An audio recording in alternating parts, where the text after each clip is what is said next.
Jared Polin, FroKnowsPhoto.com, and a few years ago I put out a 2.5 hour long free video guide for how to build your own online presence. Now I know not a ton of people saw that, but right now is the perfect time for me to re-release it so it can help anybody at home who is locked down spend their time wisely and learn how to build their online presence. Now a lot of this video guide is centered around building your own website. Whether you use Squarespace or something else, it doesn't matter, because I go through the mentalities of what to think about when you are building your very own online presence. How to get a web domain, what makes for a good about page, what makes for a good blog, the things to do, the things to don't. I critique a lot of different websites throughout this entire guide, but I do want to let you know that it is brought to you by Squarespace. If you'd like to get a 14-day free trial and play along while you're watching the guide, go to squarespace.com/FroKnowsPhoto, and if you decide that it's for you after the 14-day free trial, use the code FroKnowsPhoto at checkout to get 10% off your first order. Now, like I said, you don't need to use Squarespace to do that, but that's what I personally use for JaredPolin.com, and I've been using it longer than I've had FroKnowsPhoto.com up and operational. So this 2.5 hour guide is going to help you build your online presence, and if you do decide to pick up Squarespace, just know that it helps me to continue to make these free videos and give out all of this education. So now, here is the FroKnowsPhoto guide to building your online presence. Jared Polin, FroKnowsPhoto.com, and I wanted to create a free guide for you guys talking about how to build a website, or why it's important to have a presence online that is your very own thing. So you can have your own Facebooks, Instagrams, Twitters, Flickrs, 500 pics, whatever you want, but it's still important to have your own space, your own website that you're in control of, because you can control the message and the reach. Now, what I want to tell you is that what I say isn't the gospel. It's my opinion, and it's what I do and what I find works for me. But that may not be what you find works for you. If you can get some information out of what I'm saying and make your site that much better, that is all that matters. Now, some of you may be saying, well, why don't you just hire somebody to build the website for you? Well, not everybody has thousands upon thousands of dollars to spend on somebody to build a website for them. You could spend $2,000, you could spend $5,000, $10,000, $15,000, $20,000 on a website, and I feel it's better to do it yourself. I build mine personally in Squarespace because it's easy. I can do it myself. I don't have to call someone at 2 in the morning and say, hey, can you make this change for me right now because I had an idea. I can do it myself. And that's what it's all about right here. And so what I'm going to go through step by step in this guide, I'm going to give you the techniques and tips and tricks to things that I think work. I'm going to show you examples of things that I don't think are on par and how you can make them better. I'm using real world examples, not just my website and not just fake things made up. We're using actual people's websites that are out there in the world right now to show you what is good and to show you what could be better and how to get there. It doesn't matter what you're going to build your website in, whether it's Squarespace, whether it's WordPress, whether it's something else out there, it doesn't matter, because it's about the theories and mentalities that you use to build what you're building, where things go, that's what really matters. So what I want to do right now is dive in, start getting to work, and let's build something great. The first thing you have to decide is, what platform are you going to build your website on? There's a lot of free platforms out there as well as pay platforms. I personally use Squarespace, like I said, because it's affordable and an easy solution to use, but there are free ones out there like Wix and WordPress. Now, let me just say that WordPress is free. But if you're not a coder and you don't know where to get server access and how to work FTPs and how to do all of the back-end stuff, that free is going to take up a lot of extra time, because as a creative, your time is very important. So if you can pick a platform that is easy to use, that you can control yourself, that takes care of all of the mundane stuff that you don't want to learn how to do, then you're going to be better off when you do that. So again, there's a lot of free platforms, there's pay platforms. You can hire somebody to do it. If you really want to spend the money, you could direct them on what you want on the site, but I feel it's better to take control of it yourself. So you've picked your platform, and the rest is determined by what type of creative are you? Are you a photographer, a videographer, a musician? Are you somebody who has a store because you want to do an e-commerce site? or are you just somebody who, maybe you're a model and you just need a place to call your home? You have to decide which type of creative you are to determine what type of platform you go with and which direction you're going to go. But really, it's all pretty similar no matter what you are, whether you're creating a site because you're a creative, like a photographer or a videographer, or you're trying to sell something online. This guide is going to help you do that. But with that said, you need to figure out your URL. How are you going to decide on a name or what to purchase? I still recommend finding the .com more than .org and .net and all of those other high-level domain names that are now for sale. It's just, there's something about the lexicon where you think .com before you think anything else. So if you're going to pick up Squarespace for a year, they give you a free domain name for free when you sign up for a year. I can sign up on another website. You've got Bluehost and you've got aplus.net. I think Amazon does it, where you can, GoDaddy, all of those different places are just places to purchase the rights to use a domain name. So you go on there, you search for your domain name. If it's available, you purchase it. That should be one of the first things that you do, is determine what is the website's name and what are you going to use. So that can range anywhere from $2.99 if you buy other things, or generally speaking, I've found that the reputable places are $12.99. You can purchase it through Squarespace, like I said, but I've owned mine since I was just out of high school. And I keep paying for it year after year after year because it's my domain name. Make sure you're protecting it. So here's some good rules of thumb, is that when you're doing it, set up auto renew so that if you forget to pay for it, you don't have to do it every single year, or you could buy multiple years at once right at the beginning. And you could also put on domain lock, which means that accidentally it's not going to be taken by somebody else. Don't know how that would happen, but do everything that you can do to protect yourself, because this is your space. This is your website, and you want to make sure that nothing happens to it.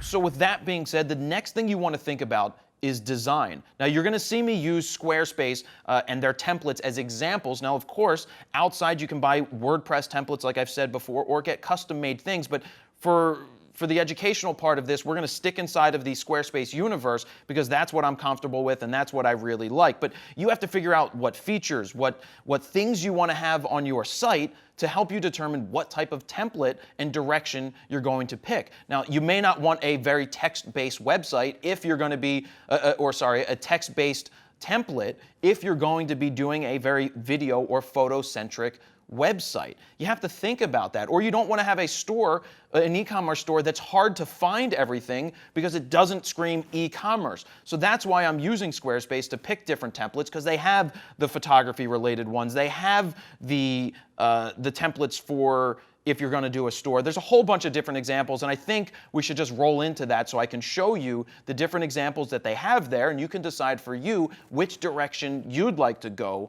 for a template. So whatever you use, just stick with it, learn it. You could even do raw HTML. It's just going to take you a long time to get there, and I think that rolls us into talking about how to pick your template.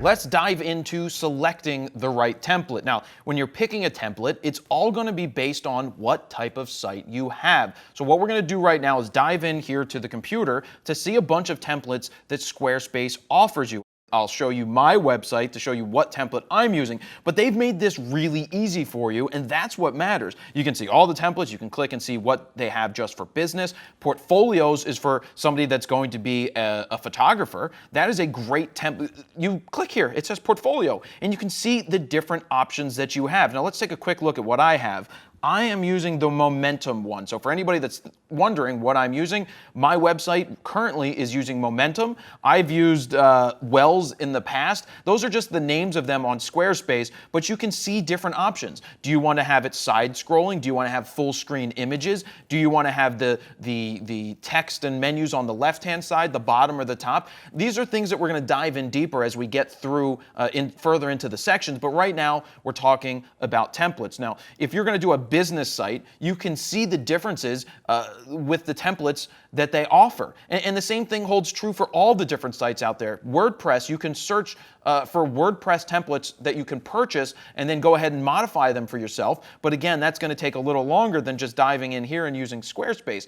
But you can see that you've got things for blogs. If you're going to be a blogger, if you're starting a site where you have YouTube type videos and you want to embed them in there, you can pick something like this. We keep going. Musicians. If you're a musician, they already have templates ready to go that it's going to help showcase your audio, showcase your videos. It's just already done for you. And see, look, as a creative, we want to spend our time creating, actually getting paid or getting out there to do what we love. That if you can quickly create what you want to create on a website building platform like this, then it's going to save you time so that you can go out and do what you want to do. In the past, I've paid thousands of dollars for websites, but I haven't been happy with them because every time I want to make a change, I have to call somebody and wait and then get a bill, and it's still not what I want. So for me to be able to take control of my own space, no matter where it is really super important. Now, if you look up here, you also have online stores. If you're doing e-commerce, you have the ability to do that right here. If you're doing e-commerce and that's really part of your main focus, you could look at Squarespace, you can look at Shopify, you can look at Big Cartel. There are so many different options out there, but if you do select one, I highly recommend that you make sure it's easy for you to do yourself, unless you have a large team of people to have do it for you. Now, at that point, you're probably paying them more to do it, but I'm just a big fan of finding one of these templates that work, and really, that's what matters there. And the cool thing about Squarespace is if I want to make a change to the template, I can select it to see what my content would look like before I hit save. That's really important to me. So let's take a quick look through my site just real quick to give you why I'm using the template that I'm using. All right, so here we are. We've jumped onto my site real quick, and you can see something.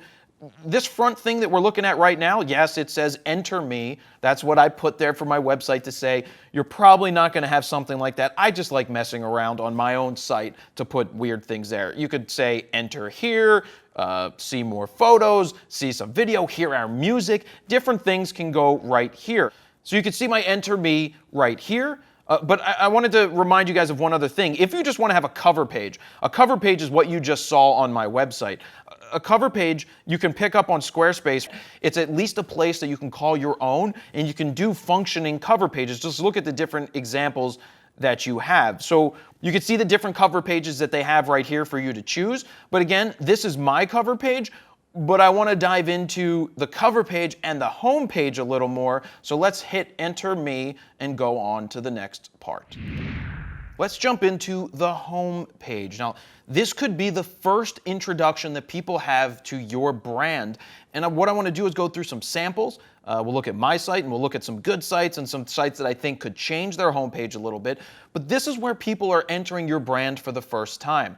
And what you put on a homepage is pretty important with how it's organized. Do you have social buttons? Do you have music playing? Do you have photos turning? You have to figure out what's going to work for you. But there are some rules of thumb with what you want to see on a homepage. How many links and how many galleries. A lot of this stuff goes into making a site good to making it really good and to help people find what they want to find. So right here we have a homepage from Andrew, what's it say, Ferrum? Something along those lines. Now, right off the bat, the text is a little hard to read. For me, that type of script looks hard to read. Now, actually, I don't mind his signature because if that's close to what his signature looks like, I'm perfectly fine with that. But when you look at engagement and weddings right here on the homepage, I just think it looks very 1997-ish with that type of font that you pick the script font, which we've all done it. I used to do it back in the day because those were the fonts that you used. But when I first saw this website, I liked the direction it was going. I liked that I have a fatal alternative to make. A fatal alternative is a choice. Would you like A, or would you like B? In this case, would I like to see engagements or weddings? I'm going to pick one or the other, and that is a really good thing to see on a homepage because it's directing me somewhere. And that's what it's all about. Now let's take a look up here. We have home, portfolio, and you can see there's some drop downs. We've got about me, we've got pricing, we've got contact, and then we just have one social button here, which is for Facebook. I recommend you have a contact, one of those envelopes somewhere so that you could see it. Let's see if one of these other sites have an envelope there. Yeah, right here on this RP, what's that say? Ruano Photography has their Instagram, and they have a contact button right down here. Now, this is a cool looking website. I love the side scrolling nature, and as I click, you get to go through the different pictures. You've got studio. What does studio mean? Oh, I guess it's the first thing that I am seeing on the homepage is the studio. Then you've got portraits and Hotel Indigo, music, travel. Roids? Roids, where we're going. Oh, roids, where we're going. We don't need roids. They mean Polaroids. Now that could go different ways. Could you be steroids?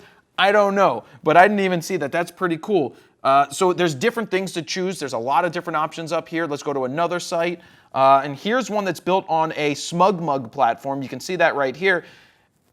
And right off the bat, it just yells of, it says folders right here. If this is my introduction to the site, I like the photos.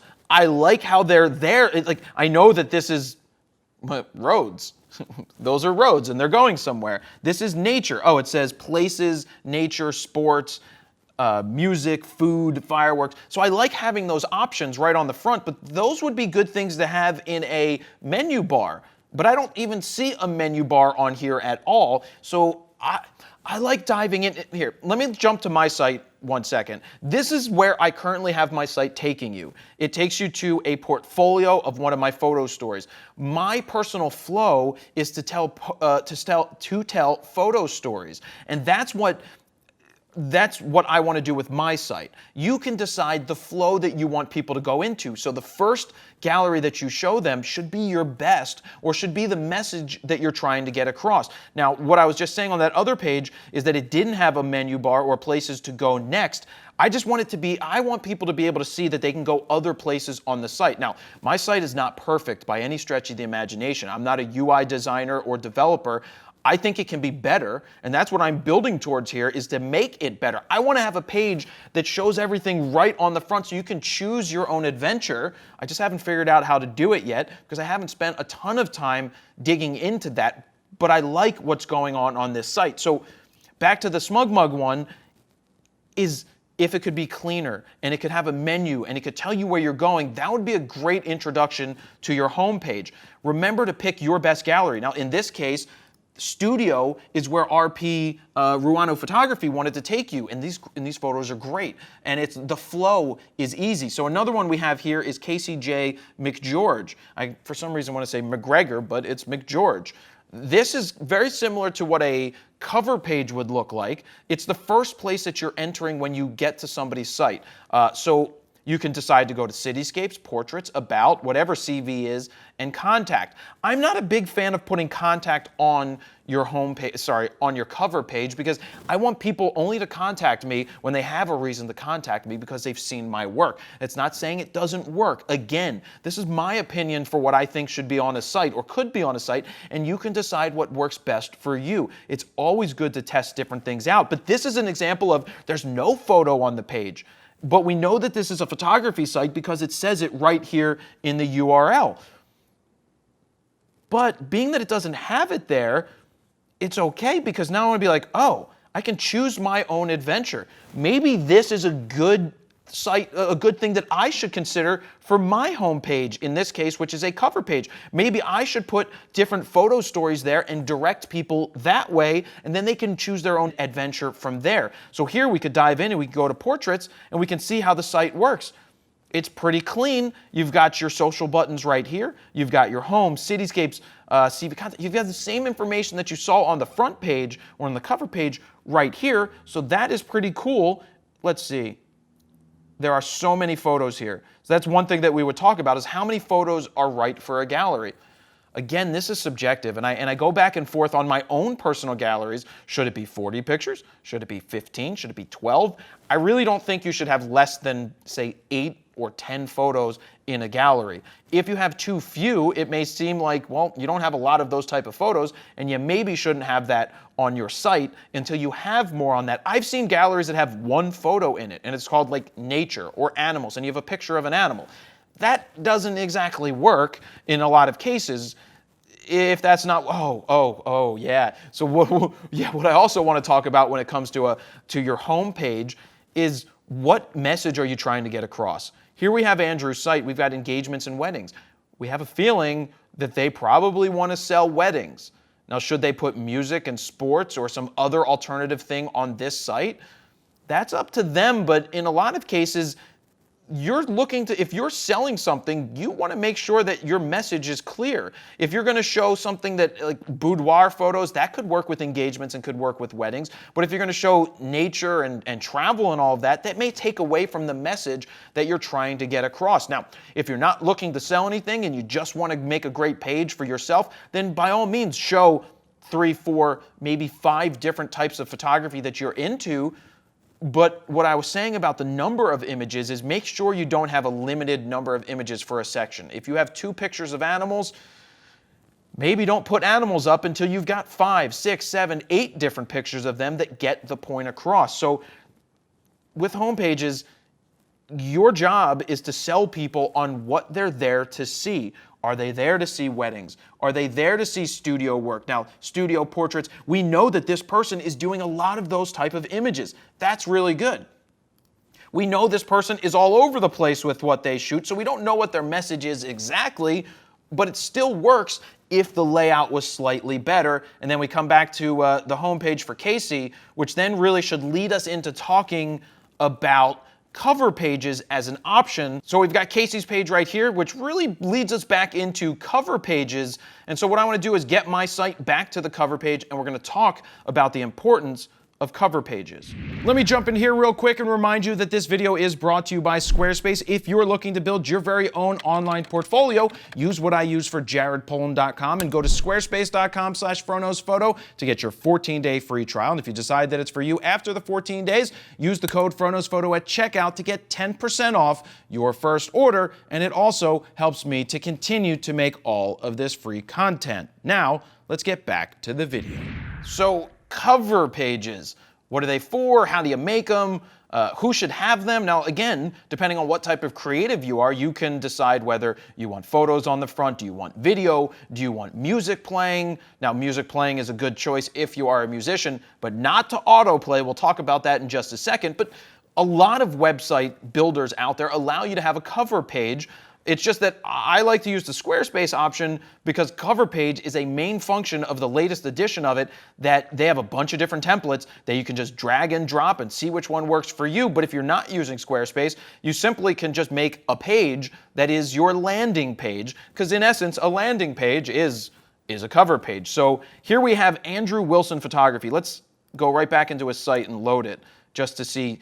I love the photo off the front, right off the rip. I love this photo. And then you can see that it could auto go to the next photo. We can still read his name up here. It's a very good cover page because it shows you 1, 2, 3, 4 different examples of his photography. You can then go into the site and pick people, places, miscellaneous, and weddings. That order is kind of odd, to go people, places, miscellaneous, and then weddings, because maybe you don't really care about weddings. Order is really important when you're putting together your site. And I know we're talking about cover pages right here or landing pages, but now that I see that, I really want to tell you, if weddings, miscellaneous should probably be the last thing that you show them there. So let's see another cover page. So we've got this cover page right here that shows you music type of photo. I love that. These photos are huge and impressive right off the rip. You can see that this is the lifestyle section. Let me see, if I click there, does it take me to the lifestyle section? Please take me to the lifestyle section. Victory. I think this is the lifestyle section. It is, and it's highlighted right there. That is smart. But how do I get back to the cover page again? If I want to get back to the home page, it should have a button right here, and look at that. See that? It's still there. They have a white logo. If you're going to have a white logo, you have to make sure it shows up on your page. This is a complete fail because now we lost all the branding of what this logo says. It's there. It's just white on white. It's a white logo on a white background. That isn't very good. So I would either give it a highlight, I would put a stroke around it, I would come up with some kind of other logo design that allows you to jump into the site. Jump back if you want to jump back to the cover page. I love this cover page. I like how we have these different options here with the contact, the journal, and the prints. Now we have all of these social buttons. You have to ask yourself, do you need every one of these social buttons? Why do you have a Yelp social button? Is that just so that people could give you reviews? It's an option, but what are the main ones that should be used or could be used? Again, no definitives, but your Facebook is important. Your Instagram is important. Twitter, if you use Twitter, is important. If you're big, now Pinterest is a strong one. If you're a photographer and you want stuff shared on Pinterest and put onto people's boards, one of the best marketing things, and I know we're going to talk about marketing later, is that if people could share your stuff on different boards, it may lead to you getting more jobs if you're a wedding photographer or a portrait photographer. I would encourage the heck out of you to get your stuff Pinterest ready to share over there easily. And I think Squarespace has an option that you can turn that on so any photo can be done. But this may be overkill for social buttons, personally. Moving on to the next one, we've got Jean-David Godin, or Godin. I think it's French, something like that. My French isn't very good. But this is the landing page / cover page, and it's and right now he has it as about page. I wouldn't do this first. Unless you're describing a business or you're describing a charity or something, I wouldn't have the landing page be about you. Especially if you're a photographer. I want you, a photographer, a videographer, a musician, I want your cover page to hit with your work. Your work is the most important thing. Yes, you're important, but if people like your work, they're going to click on your contact page to contact you to then, or your about page to find out more about you. Give them a reason to want to dig in for more. So that's why on the cover pages, I want to see photos. In this case, we have no photo. We just have this logo that I'm trying to click, and it's not clickable. To me, I want to enter the site. I want this graphic to be clickable. So here's the enter down here. It's hidden in the bottom right corner. You may miss it, but then it takes you into the site. I would consider doing a cover page for this person. Very similar to what this person did. I love this cover page, and I kind of want this to be my cover page. Make a note of that. I want to find out what template this is because I think that would be great for mine. Now, with that said, why don't we jump in there and show you how the template could work, how different templates in Squarespace could work, how easy they are to do. This is mine. I really want the other guys, so I'm going to have to figure out which one it is and then do it. But let's click on this right here because this says cover pages. Coming soon. You have all these different options to make changes, but here you can hit change layout. You can either select all layouts, landing, profile, audio, video, location, Twitter. There are different options that Squarespace gives you inside of here to quickly select a different template that could work for you. So if I like this one, I could hit select. And by the way, my site is live on the internet right now. The changes I make could go live only if I hit the save button. So you can see how you can jump through to different options and go, oh, you know what? I like this as a cover page. Or I like this as a cover page. So you can see how easy it is to change. All the social buttons go there. My enter me button moves. And you can also change all of these different buttons. But let me hit cancel to go back just to show you real quick where you can make some changes on these buttons. I can hit edit action. Edit action means that I can have it go to where I want it to go. Right now I have it going to my mom's photo story. If you want to check out my site, you can go to jaredpoland.com. That can take you over there. But you can see that I could select any different place to go. And that's a cool thing. Or I could change it to this. I could have, gallery 1. And you can see that it pops up there. Or I can go to gallery 2.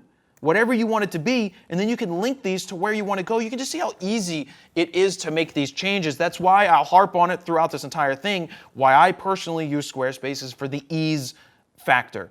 And I'll say it a million times, you can use whatever you want. You've got all those different free ones out there. You have other pay ones out there. I just use this personally and hope you guys do as well if you're looking to build your first site. I'm going to hit cancel right here. I'm going to go back and back again, and going to go to design, because you can change different things. Style editor. This is simple. I just want to show this real quick. Say I want this box to be a different color. I can select a different color. It's that simple to change it. I just like it being white, and I'm okay with it being there and interfering with my image because I want people to know this is where you enter me. You enter me right here. That's why it says that, because I'm trying to make a point to go in there. So you can see how simple that is. Let's jump back into this person's. This is another good one. But I question the enter button's location because it's just far off to the left-hand side. They have options where you can have it to the right side, you can have it in the center, and I know that they're probably thinking that if it's here on the left side, it's less of an issue than keeping it in the middle, which I can see with some of the images, but personal preference, just saying that I would rather see it right in the middle, especially for as you change the site, as you scroll the site, you see how this all happens? We'll talk about this later, but this is, what's this called, Noah, again? When you scroll a site? It's responsive. It's not parallax, it's responsive. Right, so the site's responsive. I'll talk about that more soon. Oh, here we go. Check this out. Let's see what happens when we load this guy's site. Loading. Do I hear something? We are forcing people to listen to music. I'm going to turn that off. Let me say something. The only people that should be having autoplay music maybe on a page, and this is a maybe, should be a musician. If you're a photographer, I don't want to hear music as I go through a website. I don't want it interfering with the web. I just hate auto-playing music because I'm like, where the heck is this coming from? I highly recommend that you don't have auto-playing music on your site. I don't even think you should have music on your site unless you're a musician and you want to showcase your different stuff. Oh, with that being said, let's go into those templates real quick again. Right here. I want to go into a change a template. Is there a music one here? Audio. Okay. Yes. This is what I'm talking about. Let me find a different template. We've got this. And then right here you can select different audio that you want, or we're going to select this cover page. Of course, with my background, it doesn't look good right now, but if you're a band and you put your band photo behind here and you tweak this just a little bit, you put your music in there, boom, you're letting people listen to your music right here on your page. I'm going to hit cancel again, but that is super simple and super easy. So my recommendation for this person, get rid of that music altogether because, again, unless you own the music, you can't put like the latest Lady Gaga song there. That's kind of stealing because you're not paying for it, so you shouldn't be doing it.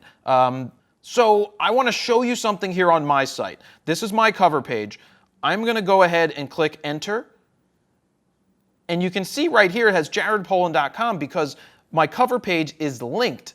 So if I click this, it takes me back to the cover page. Now, that's taking away, there's no reason for somebody to really come back to the cover page in this case when they could hover over my logo, which would take them back to the cover page. And you might be saying, well, how do I get rid of this link? Well, right here, I'm going to, okay, let me go back. I should have been doing it here in the first place, but we're entering the site.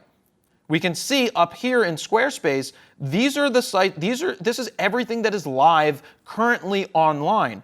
Everything that is underneath says not linked won't show up on the web page. So you can build a page, not have it go live. In this case, I don't want this right down here to be live. So I'm going to switch it down here. I'm going to go boom. It's going to reload my page publicly. I'm going to go back into enter, and it's gone.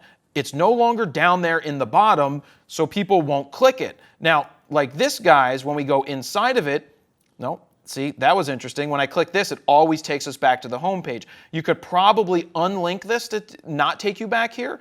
Again, when you get on the inside, you may want it to take you back to the home because sometimes I look and I want to get back to that page. But that was just an example on my page, how I wanted to get rid of that link, and you could see how easy it was to just drag it and drop it. If I want it to be public, if I want to make a change, I could do that, but I don't have to. I don't have to have that linked, but it's still live. So cover pages, landing pages, I think I helped you out there. That's a bunch of different options and different considerations that you could have for cover pages, what I like, what I don't like, and it comes down to what feels best for you, what type of creative you are, where you want things to be, what is the message that you're trying to get across, and where you're directing people right off the rip. I direct people to a specific gallery. Some of these other options let you scroll through the images and then go to that specific gallery.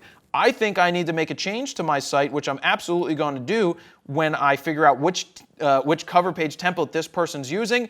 I'm going to work on doing that for my own page to make it better. So I hope that gives you a bunch of information on what could be on your cover page and the direction you could take people, but that is a cover page option, and we're going to move on from there.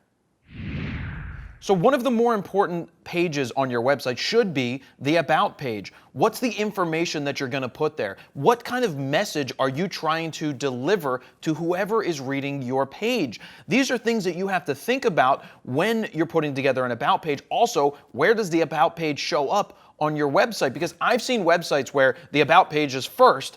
I kind of think that the About page and contact and things like that should be the last thing that you see in a toolbar. I just feel that that's where they should be because I want the work to speak for itself before you start telling your story. But it is a place for you to tell your story depending on what type of creative you are. Are you a professional? If you're somebody who's looking to get a job, then you want to tell a story that's going to help you get a job. If you're an amateur who just loves showing your work, then there's nothing wrong with just saying, hey, I love shooting photos. I love what I do. Here, this page is for you to enjoy and take a look at the work that I have.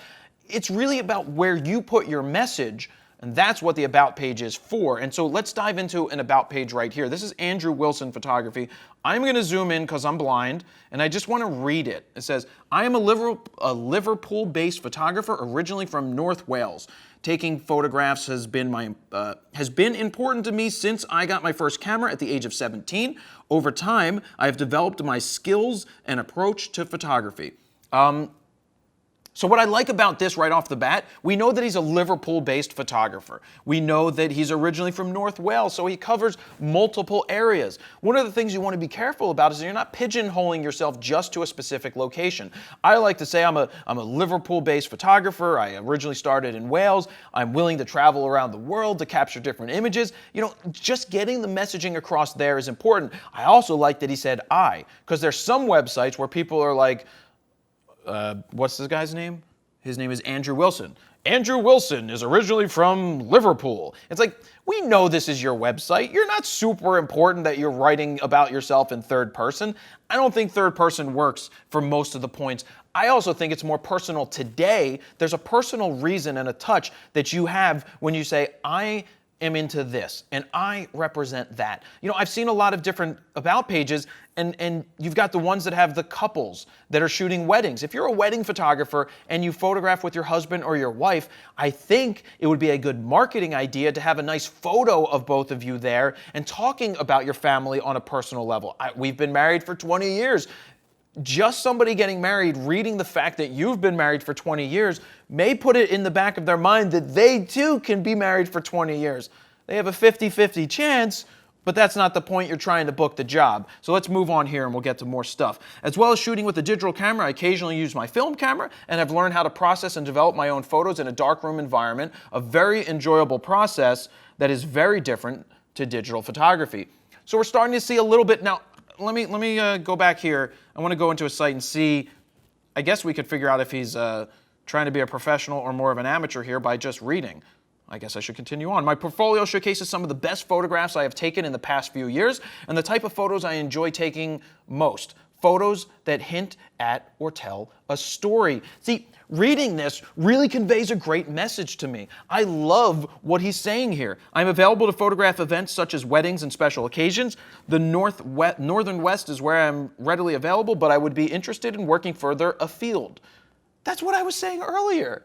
It's good to do that. You put the option there. You don't pigeonhole yourself into just saying, I only shoot in this area, because somebody may be like, they're across the country. But if the price is right, you can go wherever you want to go. I also offer my photographs as prints for sale. Please feel free to contact me by filling in the form on this page. You can also follow me on Facebook, Instagram, Twitter, and Flickr pages and see more of my photographs and contact me through those pages too if you prefer. Thank you for taking the time to look at my site and my photography, and I hope to hear from you. See, that's great. He's calling out his social profiles. If you're calling out, whether you're, especially like you're a musician, you want people to share out your stuff and contact you in different places and become a follower there, you direct them there. I think this is a superb about page. You got a nice photo, looks like a film shot. Let me get back to full size page here.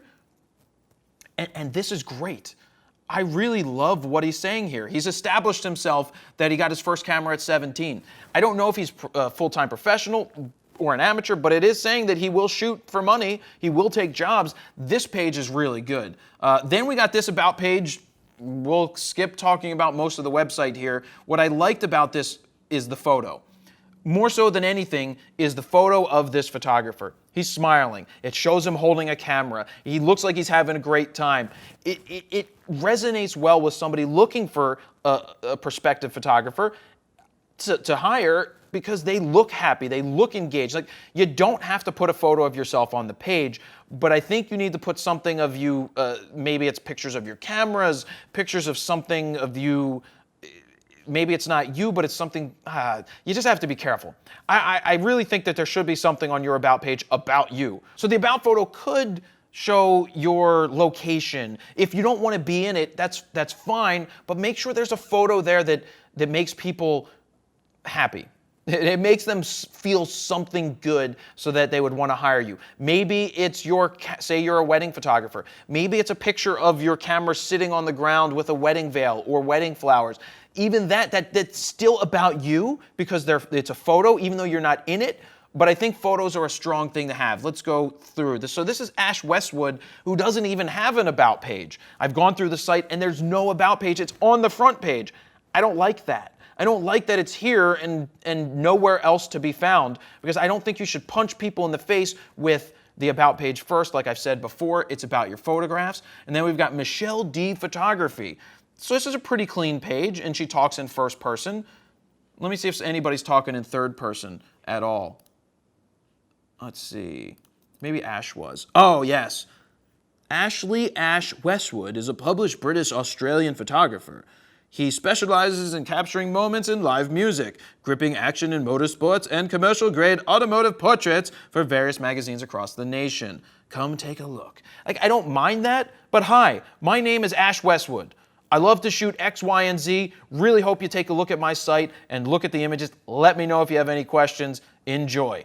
I don't really think this is your page. You don't need to third person it.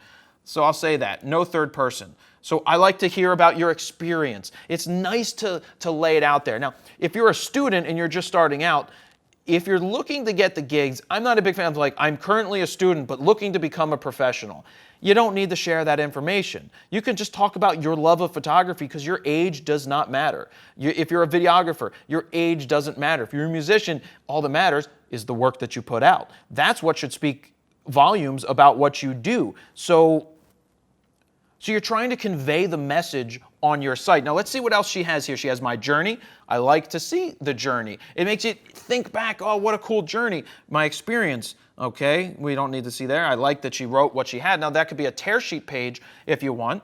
I'm the house photographer so-and-so, and then my gear. Some people fixate on the gear a photographer uses. I get it. Today's access to photography equipment is easier, blah, blah, blah. And then she's listing, but just in case you really, really want to know, here are the cameras I shoot with.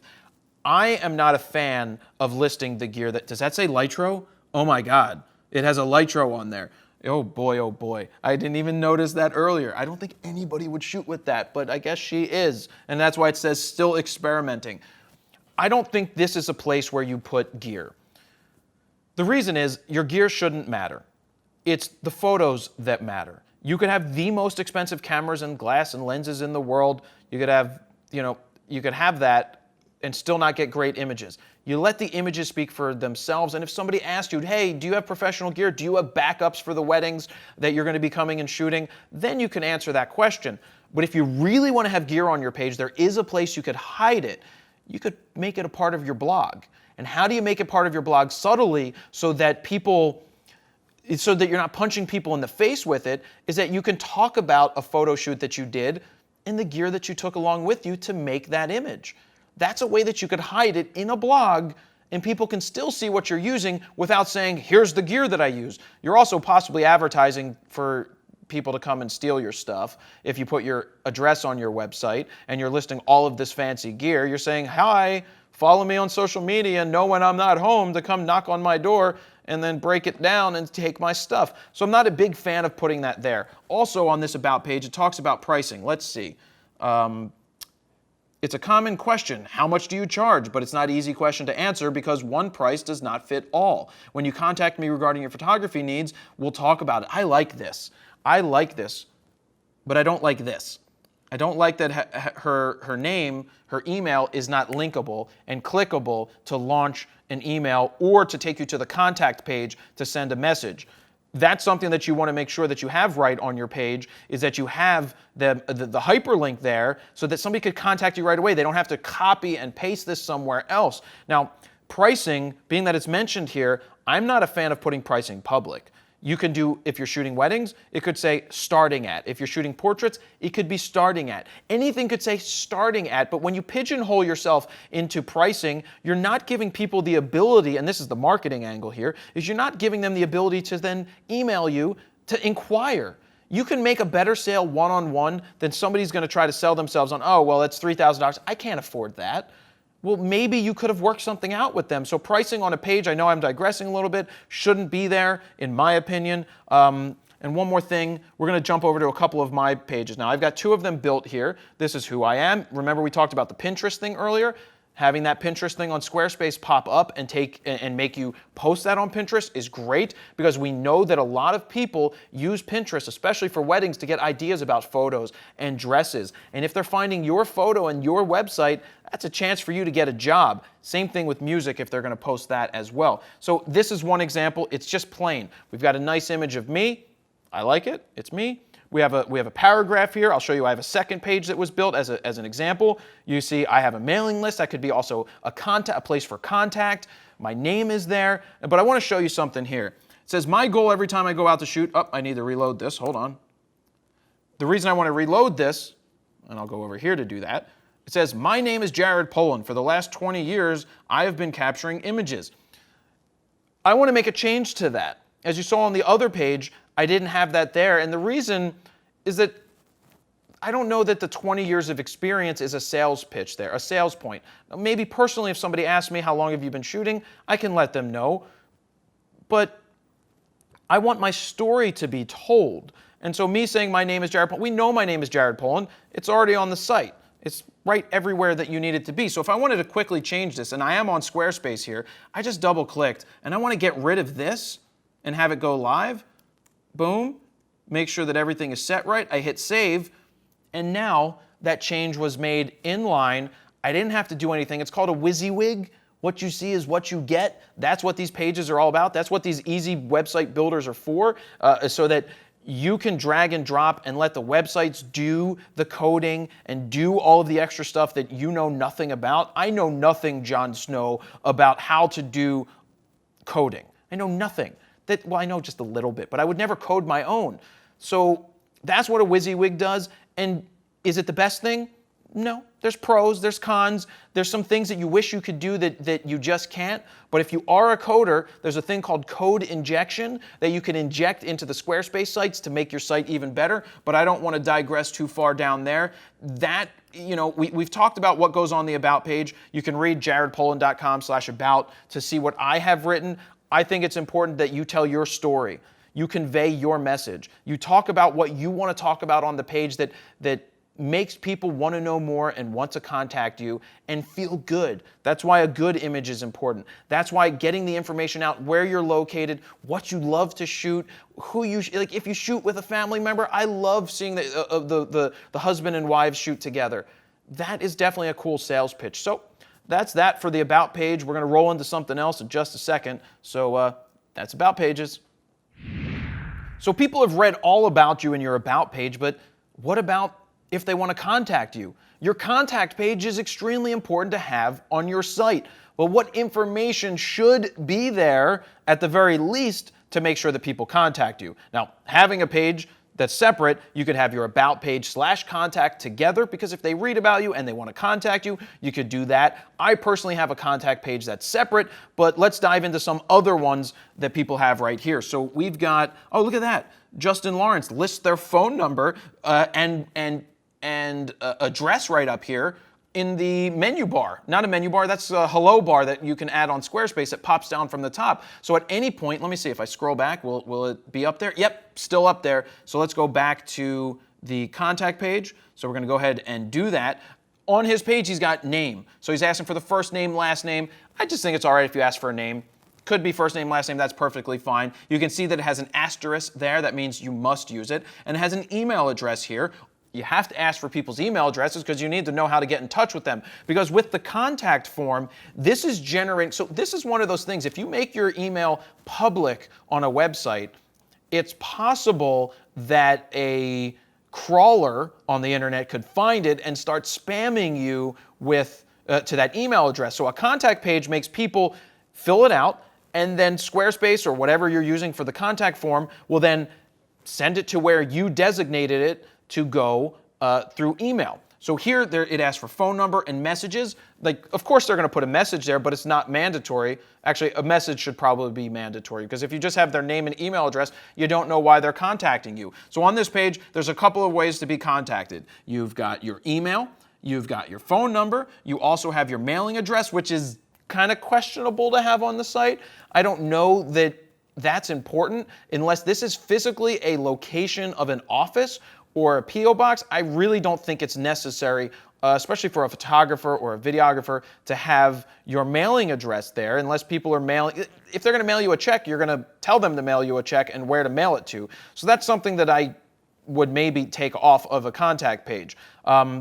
You also have the phone number. People are going to call you. Are you going to answer the phone professionally? I know that depending on my mood, I'm going to answer the phone one way or another, either happy that somebody's calling me or not so happy that I'm being interrupted. So what number are you calling? Like, is it a separate number that comes in that you always know that it's a business call? Because the last thing is like, hello, and people are like, did I reach the right number? So that's the thing. Are you going to answer the phone the same way each time? That's something to keep in mind. Other ways to do it, they submit it. Like, let's go to mine real quick. Basic information, I want the subject, I want the message, I want their email, and I want their name. I make them do that, they hit submit. I don't have my phone number on here because I don't want people calling me. I want them to contact me first, and then I can talk to them. Most of the time, people are more willing to send you an email first, and from the email, I then try to get them on the phone to help them with whatever question that they may need answered. I also have a dedicated button down here for contact, which you can see would launch. If I clicked it, it would launch the email program that somebody has to allow them to send me a message through my email. That's an option to have. I have both on my site. They can use the form or they can use the other button. Whatever way they contact me is all I care about. That is all that matters, is that they get in touch with me. Then we have this as a sample page. We can see that this is, what's this say, Salty Spirit Photography. It's built on a SmugMug site. If you're going to use a free site like SmugMug or Squarespace, you have the ability, when you do pay for the Squarespace, to turn off the logo. I don't want to advertise them on my site. I don't want SmugMug being the first thing that I see on somebody's site if I'm going to pay them, even if it's free. And that will lead me into something else in a second. But on this page, there is no contact. All you have here is a phone number. A phone number. People want to contact you. They want to contact you, so give them an email. Give them social buttons. That's what's important here too, is there's a different way you can get in touch with Justin right here, is through all of these social buttons. Now, do we see how it's jusphoto.com? That matches his domain name. Remember those AOL and AIM addresses that are free? It's not very professional to have one of those and be like, Jared Polin at Gmail. No, I have that one. I even think the Gmail is becoming less and less important these days. It's perceived as more professional than Jared Polin at AOL.com. The last thing I want to see on a professional website is at AOL.com. My personal choice, my personal preference is not to have that. Now, just like this guy has, he's got Justin. JUSphoto.com, that is his domain name. So then he can have his own email address that way. Now, this is something that Squarespace lets you do. If you sign up for a year, they give you a free domain name. So jaredpoland.com, I could have bought it through them when I signed up for a year. It's going to save me $13.99 or $12.99 at the time, but it also allows you to own your name. It allows you to own your @soandso.com so that your email and the branding goes from everything that you have, from your logo to the web address to your email, so that people can use you. Now, if you want to just use a free email, Gmail is still the way to go. It's still perceived as being okay and professional to use. Just be careful. I don't think Yahoo looks good. I don't think at AOL or AIM looks good, or going all the way back to lycos.net. I don't even know if those work anymore. But the main point here is that people can get in touch with you, and these are the ways you can do it. Social media, you can put a phone number there if you really want people to contact you. You can put a mailing address, though I don't know why you would have a mailing address there unless they're trying to find, unless you're a business and you have a location that is open for business, then you would want to have your mailing address, because then people would be able to find you and show up there. So if you're making an e-commerce site for a store, you can say physical location, then you could do that. I know I've talked a lot about the photography aspect of it, but in the business aspect of it, you could make sure that you have your address there. Definitely try not to do what this person did, aka make this a JPEG or a graphic or something that is how to contact them. Have a contact page. Pretty simple to do. Squarespace makes it easy to have a contact page. I didn't even dive in here to show it to you. So let me go to Pages, find where my contact is, right here. I go in here, I can simply edit it.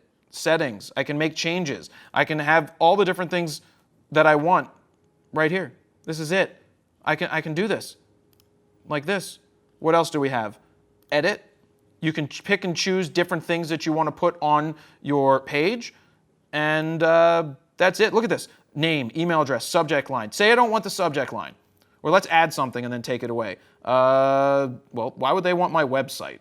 Like, why would my website want to be down here? Oh, well, maybe somebody wants to submit something, a link. Ah, there we go. So if I want people to submit something to me, if you're saying submit a headshot, submit something, a link to it, you could ask for it right there. That's pretty cool. I didn't even know that. Well, I knew it was there, but now if I want to get rid of it, I don't want it anymore, I can hit the trash can to confirm, and it's gone. That's why I absolutely love using this WYSIWYG type of thing with Squarespace, because it's there. It's easy to do. It's quick to do. You don't need to know very much.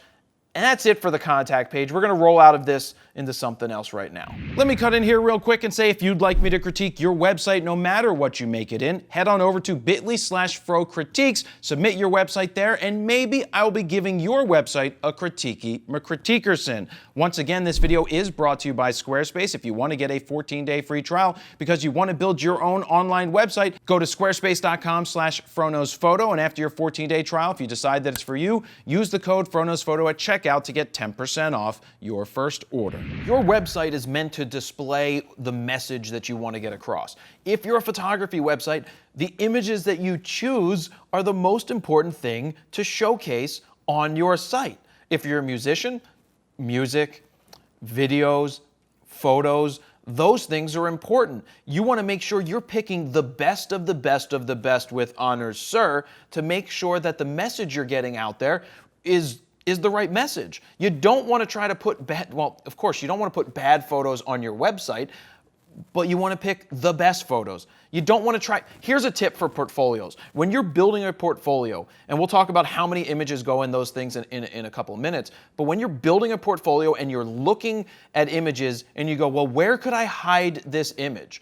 You know, every image should be able to stand on its own as being the best of the best in your portfolio. If you say to yourself, I want to put this fifth because I don't want it first and I don't want it last, I don't think it, then it means it's not good enough. It means that that photo isn't the right choice, and you should be all right to getting rid of it. You also don't want to put too many photos on your site in too many different galleries that could just become overwhelming. That's something that you want to be careful about, because if you put too much out there and somebody says, hey, I'd like to see some other work, you may not have anything else to show them, which may make you look more amateurish. Also, how you organize your portfolio or galleries is highly important on your website. It's part of that flow. It's part of which gallery do you want them to see first? How many images go in that gallery? Where should they go after that? And if you have 17 different galleries on your site, it may be overwhelming and people may not go any further. But then I've got questions like, should it have watermarks? What layout works the best? So why don't we jump in here and show you some examples right off the bat. So here we have Jonathan's website. He's got a bunch of different things under portfolio. So we click on portfolio, we've got engagements. And we know that if we click here, it's going to take us to a gallery of engagements. Now, how does he have it set up here? Oh, he has them loading down here to go through. Oh, there's the arrow. I could click on this arrow and it will also show me other engagement photos. So I don't, oh, and more of them are loading. I guess my computer's just going a little slow right now. So I'm just cycling through. If I hit the arrow, does it cycle through? Yeah, I hit the keyboard and it's also cycling through. Do we see how these images are large right here? They're large. It's clean. It's on a white backdrop. Now, I'm a big fan of clean white sites, especially for weddings, because people like white when it comes to weddings. Now, if you're doing gore photos or you're doing something that has a darker feel, then maybe you want to try to do a darker type site. That's up to you. Me personally, feel that the sites are better when they're cleaner for photographers. It allows your image to stand out. It just makes you feel calmer. Sometimes people will have weird backgrounds on sites that are different colors now, and I just think that's old. It's amateurish. It doesn't work. But I love this gallery. I love that I can just sit here. Hey, Jonathan, why do you have a watermark on your image? There was one image in here with a watermark. Why? Well, I'm not a big fan of watermarks at all. Do not have watermarks on your images. This is your website. Are you worried about people stealing your images? You shouldn't be. I would not be afraid. I'm not afraid to put up my images here and turn off right-clicking. Basically, what does that mean? That means that you could right-click and it would say, this image is copywritten. Basically, you're telling somebody that you're calling them on trying to steal your image when maybe they're not actually trying to steal your image. They just want to show it to somebody or send a link to it. I'm not a big fan of locking your site up like that. I also think your work should be shown big, beautiful, and let people just see it. But also, do not have a watermark on it. Speaking of watermarks, we've got this right here. Let's talk about this. Your photos do not need watermarks. I repeat, do not need watermarks on your own website. I don't even think they need watermarks anywhere else. That's my personal opinion. Tagging on Facebook is one thing, and Instagram, that's a way that they could find you. I just think watermarks take away from the image, especially on your site. They're on your site, so they already know it's yours. Don't put a watermark there. I do not worry about people stealing it. And if they take it, so be it. So what? It is what it is. But let's talk about this person's gallery. Where did we get? This is under portraits. So you can see their flow here. They have different options. They have weddings, portraits, and boudoir. That's a way that you could separate your galleries. Those three distinct things are great. They're unique, they're distinct, and you can go in there. But let's start scrolling and scrolling and scrolling and scrolling. There are way too many images under portraits here. If you want to make a change to this, how could you make it better? Yes, these images are great, but having 50, 60 images on a page is overkill. I like 15 to 20. And there are some times that maybe I want a longer story and I may put 40 there. I don't know if it's right and I don't know if it's wrong. If people want to keep watching it or looking at it, they're going to do that. But in this case, we've got weddings.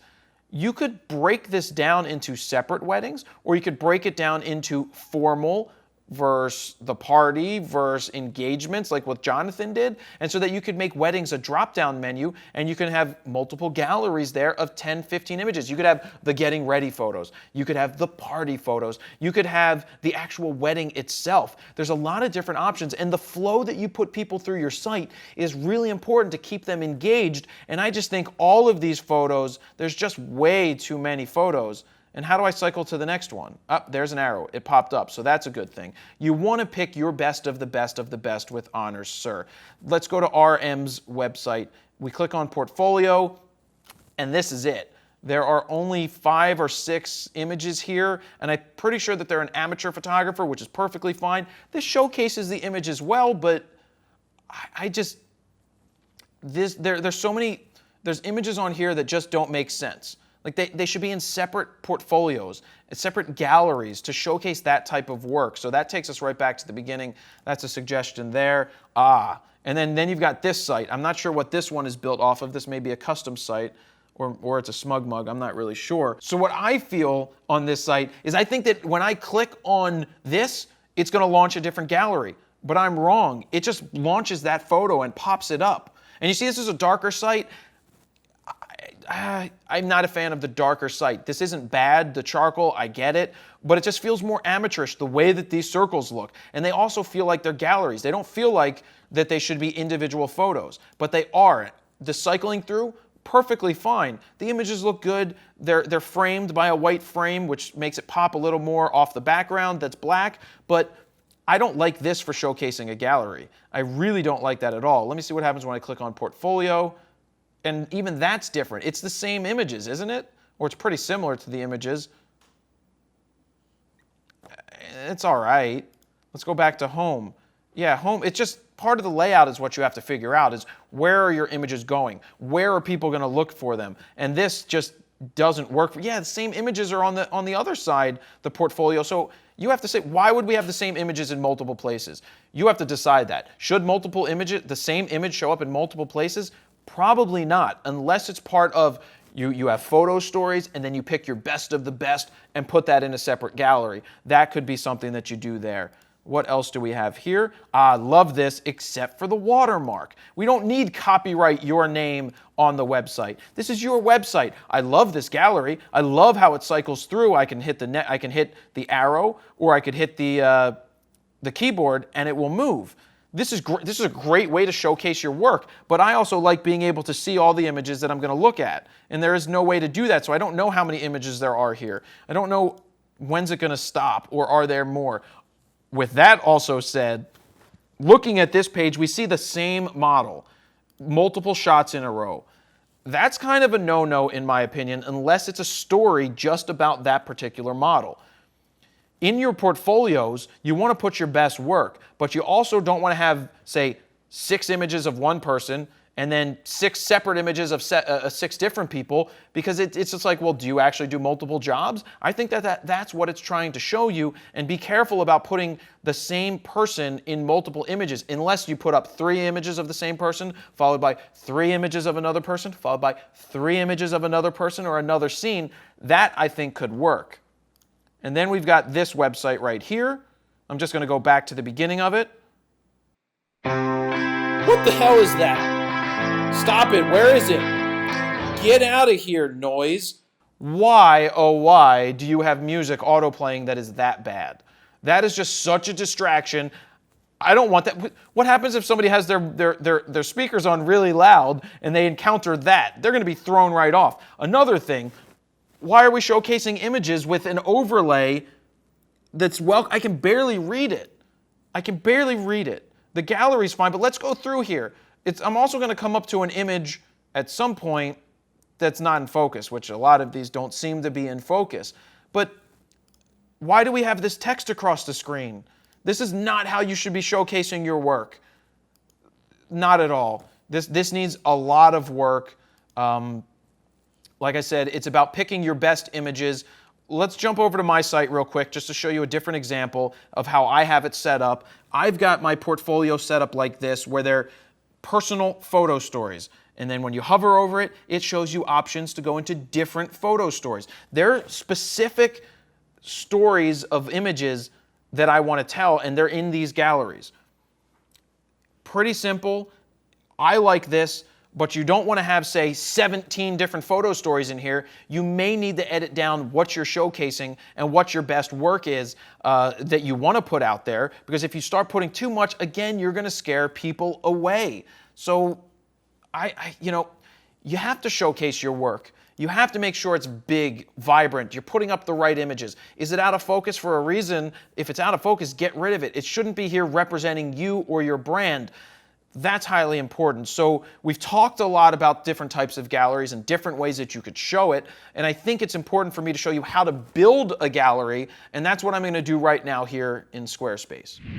Now I'm going to use my site, which is currently live on the internet, and I'm going to go into the back end of Squarespace to show you how easy it is to put a gallery up here when you need to put a new one. I'm going to go ahead and hit the plus arrow, click on gallery. It's going to create a gallery for me, basically a gallery page. We'll worry about naming it in just a second. I simply click on it, and this box says, this collection is empty. Click here to add your first items. I'm going to go ahead and select images that I've already exported out of Lightroom. I am going to go ahead and select them all and hit open, and then have it start to load onto the back end of Squarespace. So what it's doing is it's saving it, it's uploading it, and it's resizing it. Now, you may want to know what is the proper size to export your images at, and honestly, I had to do this myself right before making this video. I went to squarespace.com/help, and I typed in image size, and this is so powerful here. I didn't spell image wrong? I did. Image size. There we go, I spelled it wrong. And right here you have formatting your images for display on the web. And they have videos.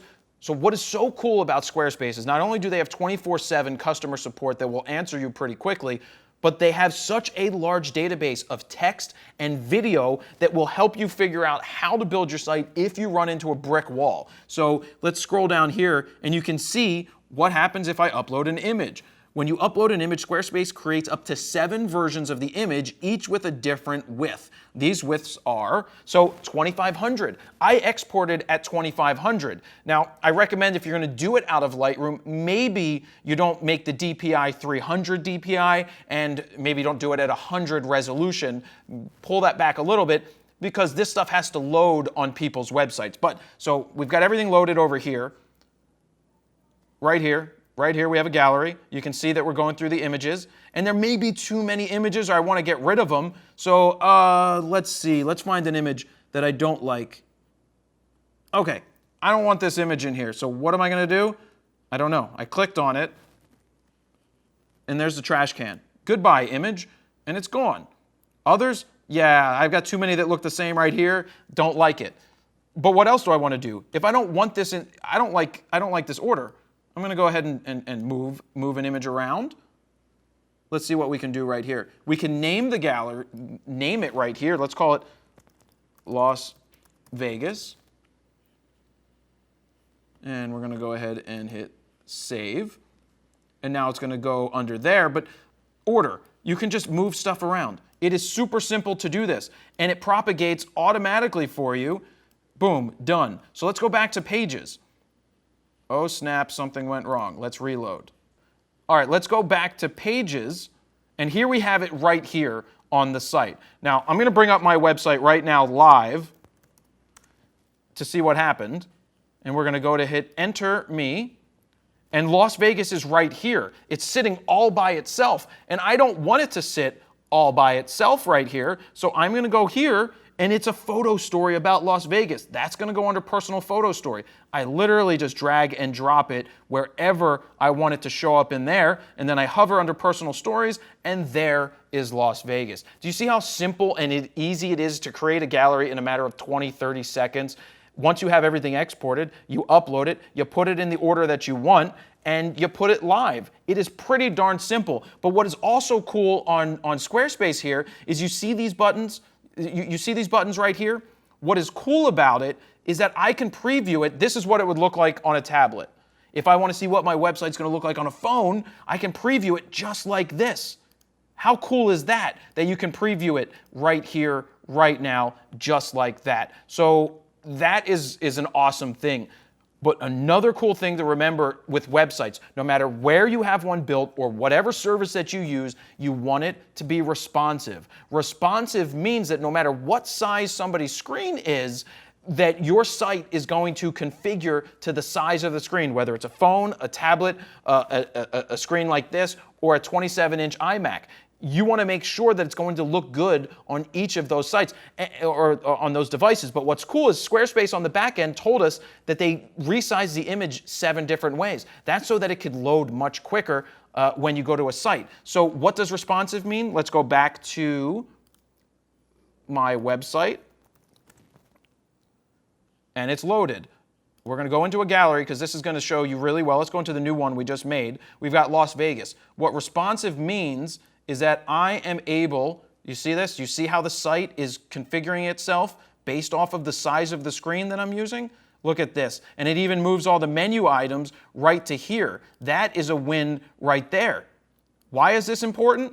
Because you don't know what size screen somebody's using, and this means it's going to make your website look great no matter what it's being viewed on. Now let's look at one that isn't responsive. So what is happening here is when we click and move it, nothing is configuring. So you have to sit here and scroll through the website like this. It's not automatically happening. So that's what responsive websites are doing. So no matter what I do, you've got a responsive site. No matter what size I make it, it's going to be responsive, and that's really important. So, guys, that's how simple it is to make a gallery and put it where you want to put it, and that's why you have a responsive site as well. And if you ever run into issues and you're using Squarespace, just use squarespace.com/help or email their customer service, and they will get back to you quickly. But having a database of all of this stuff is so good. It makes it so easy, and that's it. We're moving on. So whereas a gallery and a portfolio can show your story, a blog is where you can talk about your story. It's also a way that you can dive in deeper and share more work and more experiences about what you're doing to get your message across. Blogs are extremely powerful for multiple reasons. One, I just said that you can showcase more work, but you can share more personal stories. And I like to see websites that have blogs on them. When it comes to a photo website or even with bands and musicians, I like to hear about their day, about what's going on. I want to hear that. And I think people love seeing that in blogs, the behind the scenes of the music video that they were doing. Maybe they show the final music video, but on their blog, they talk about everything else that they're doing. Or as a photographer, it's a great way to try to hide talking about what gear you have, because you could post a picture and then talk about the gear, then say, this is the gear that I used on this photo shoot. So for example, I think it is right here, this person's blog, it talks about what they shot the photo with, and it's just an easy way to say, all right, I have professional gear, or this is what I shot it with. Now, you don't always have to do that. It is just one recommendation that you can have. But on this guy's site, Travel Log, he calls it Travel Log. The first thing we see here is a new gallery series left. And as we scroll down, we see text explaining what's going on. And then a product review. As you keep scrolling, I will have to point out that there are no page breaks. This is one long run-on sentence. I'm not sure why that's happening there, but you want to make sure that when you're going through your blog, that your text is done right. It's formatted right. As you keep scrolling, these photos are tremendous. You get a feel for somebody through their work. And I'm seeing this guy's travel work, and it makes me want to get on the road and travel and capture those images. Or if I was to see somebody's wedding photos and see, if you're a wedding photographer or a portrait photographer, it's great to showcase your best of the best in your galleries. But then when it comes to your blog, it's going to be really important that if you had a wedding, say on Saturday, that you do so-and-so's wedding and you put up a couple of keepers from that day and share the story. You know, it was a beautiful day. The bride was dressed nicely, which I hope she was dressed nicely because it's a wedding. But just talk about the experience. I enjoyed working with this couple. They were so amazing to work with. It really helped me get awesome shots just like these. So putting the text there is important, and in a minute we're going to talk about why text is even more important on your blog, but I want to talk about consistency. When you're doing a blog, if you make the decision to do a blog, you have to keep it up to date. So for example, this website says that it was last updated September 27th, 2015. This is being done in March 2016. That is a long time to have a blog not updated. At that point, you're better off getting rid of the blog on your page completely. If you're not going to keep it up to date, get rid of it because it looks bad. It makes it seem like you're not doing any work. And if you're trying to get a job and somebody comes to your page and it hasn't been updated in 4 months, I would think that you're not doing any work. So it's a commitment that if you're going to do a blog, that you keep it up to date. Suggestions for how many a week, a month? I don't think one a month is going to cut it. At the very minimum, once a week. And let me just explain how easy it can be to do this. If you're out there shooting and you do multiple photo shoots, it's easy to do something like the photo of the day. So every Wednesday you put up the photo of the day.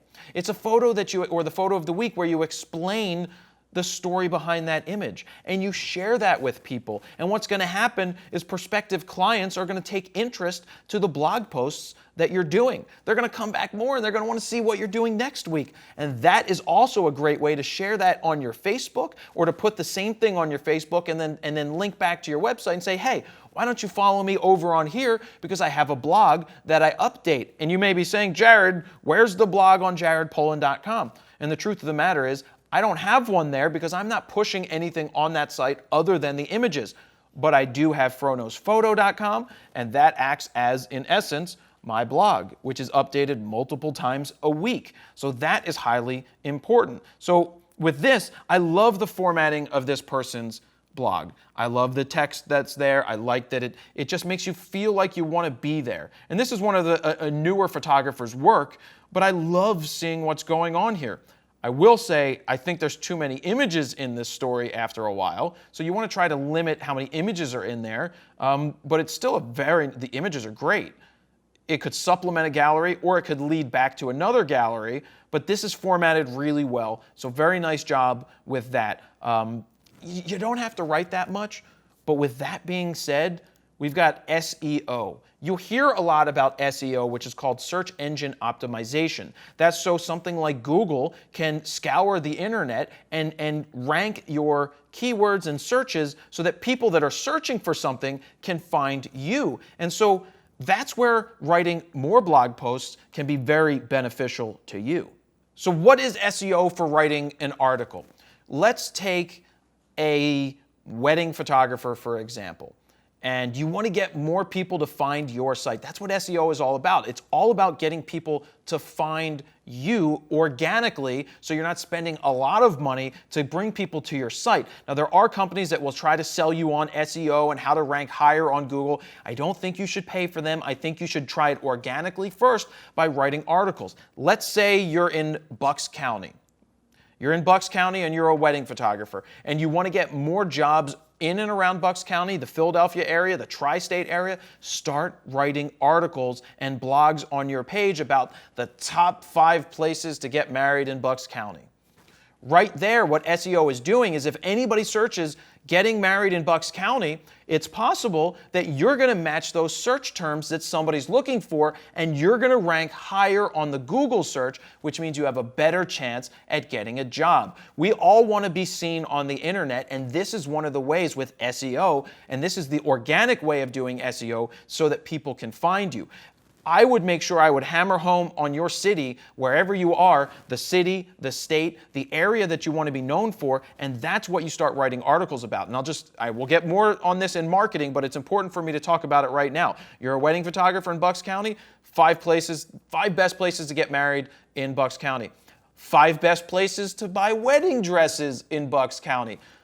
Top 3 cakes for having at your wedding when you get married. Or flowers for your wedding. My favorite is questions to ask a photographer that you're thinking of hiring when you get married. A lot of that. Does that make sense? What I'm trying to say is, think about what a client would search or a customer would search when they're trying to find you. So you're trying to hit all of those important keywords and those key terms, because that's what Google searches for, and that's what SEO is all about. They scour your site to make sure that it's easier to find. So that's that.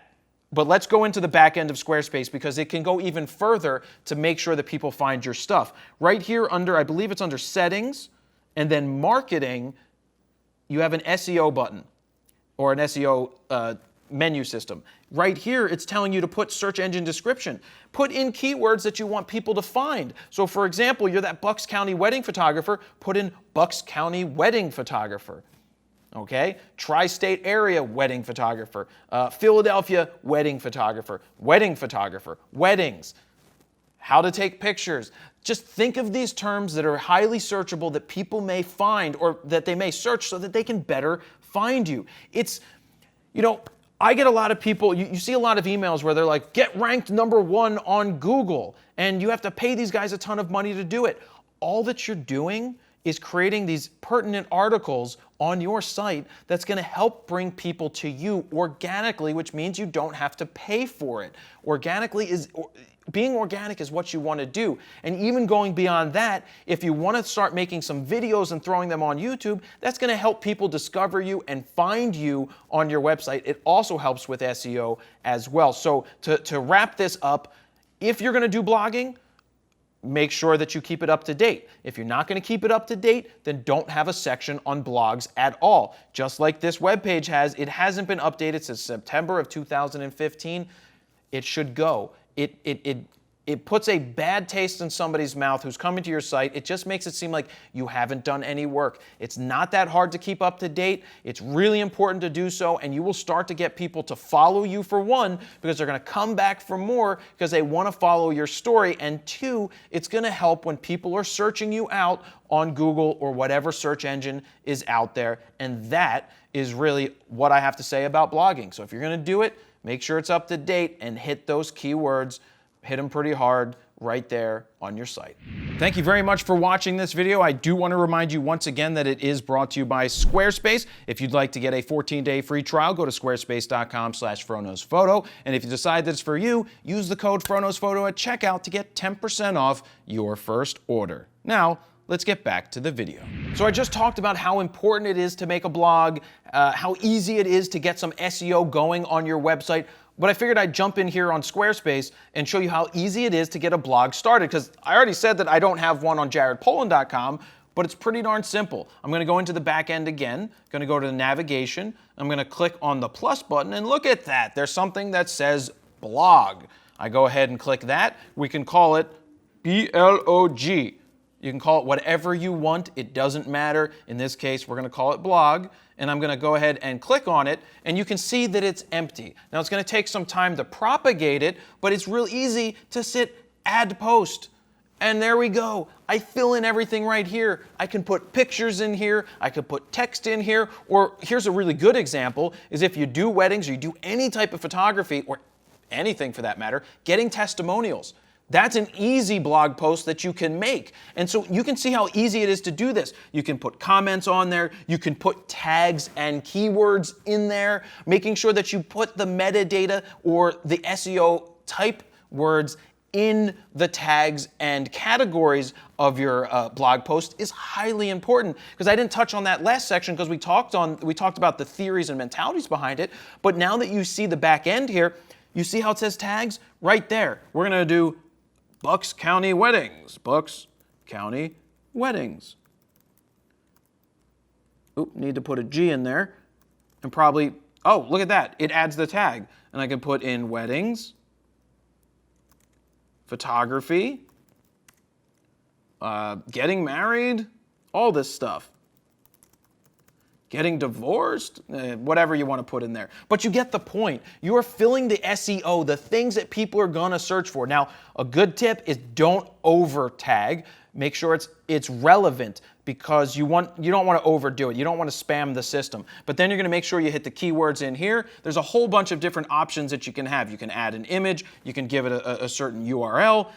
You can make so many changes in here. But what is also important is that you can set these things to go live on their own. Say you're going to sit down on a Sunday and prepare the next week's worth of posts. You can sit down and you can time the posts to release at a certain point. So if you want something to come out Monday at 5:30 p.m., you can set it to Monday at 5:30 p.m. So you can do all the work on your blog beforehand and then get it to go up even if you're not around.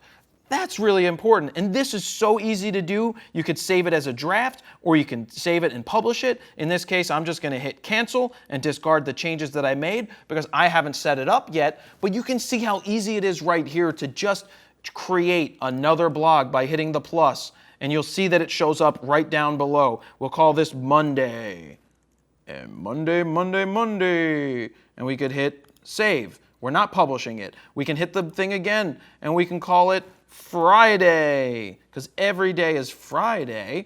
And you can see on the left-hand side, you've got all these different posts, and they'll start to show up right here on your website. So it's It's so easy with Squarespace. That's why I keep recommending it. And if I don't like my blog or I want to put it somewhere, I can move it. And if I don't like it, I can delete it. Or here's a really good tip on Squarespace. If you're not going to be updating it for a certain amount of time, for whatever reason, and you don't want it to be linked live, you can just drag it down here to not linked. And now it will not show up on your website. It won't show up here in the toolbar, so nobody can find it by accident. So if you could work on building it and propagating it with information before you even put it live, and then put it live so that you have a ton of information already there. That's pretty simple. That's creating a blog inside of your Squarespace site, and that's it. We're moving on. Here's my favorite section. It's marketing and branding. This is really important to your website and really important to you getting jobs or more jobs. Now, if your site isn't branded or marketed at all, it's going to be hard for people to, one, find you, and two, want to hire you. Now, I want to take you back to 2001 to 2006 or 7 when I had a website built by an agency, because at that time there really weren't good WYSIWYG type of editors out there, and I thought my site was good. And I knew my photos were really good, and I'm like, why am I not getting more jobs? Well, the thing is, people aren't going to walk out of a cornfield and just find your website. You can't just build it and expect them to come. You have to get them to your website. You have to get them interested in what you're doing in order to discover your site, your work, and then that's going to lead to jobs. Marketing and branding is paramount to what you're doing. Whether you're a full-time professional, whether you're a musician, whether you're a videographer, a photographer, even if you're a hobbyist,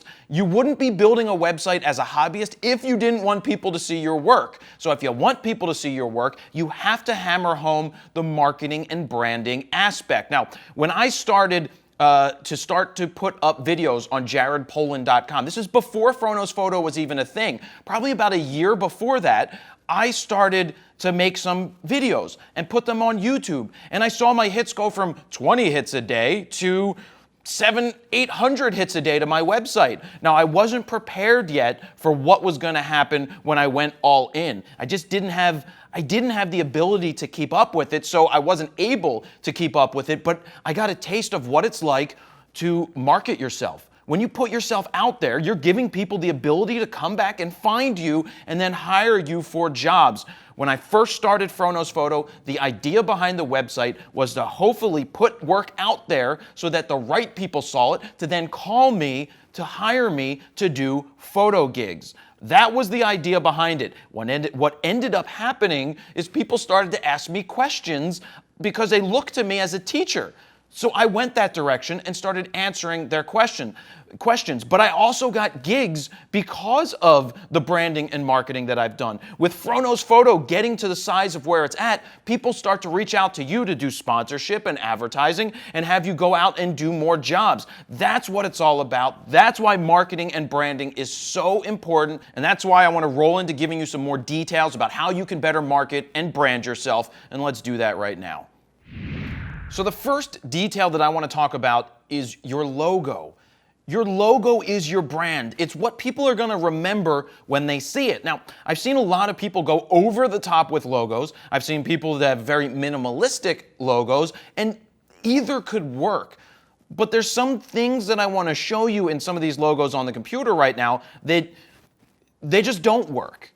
And certain things like bad text, like this, that says Brant Olson Visuals. I had to get that close. I couldn't understand what this is saying. This is just script that doesn't work. And the problem here is that the photos are great, and I can't read the logo. So that's something that you want to think about, is when you're doing a logo, not to have it that you can't read it. Simpler is better. Easy fonts to read are better. Where can you go to make logos? You can have friends draw them up. You can type them up yourself. You can look at a place like 99 Designs, which is a marketplace where you put it out into the world and people send back 30, 40 different designs, and it will cost you a couple $100.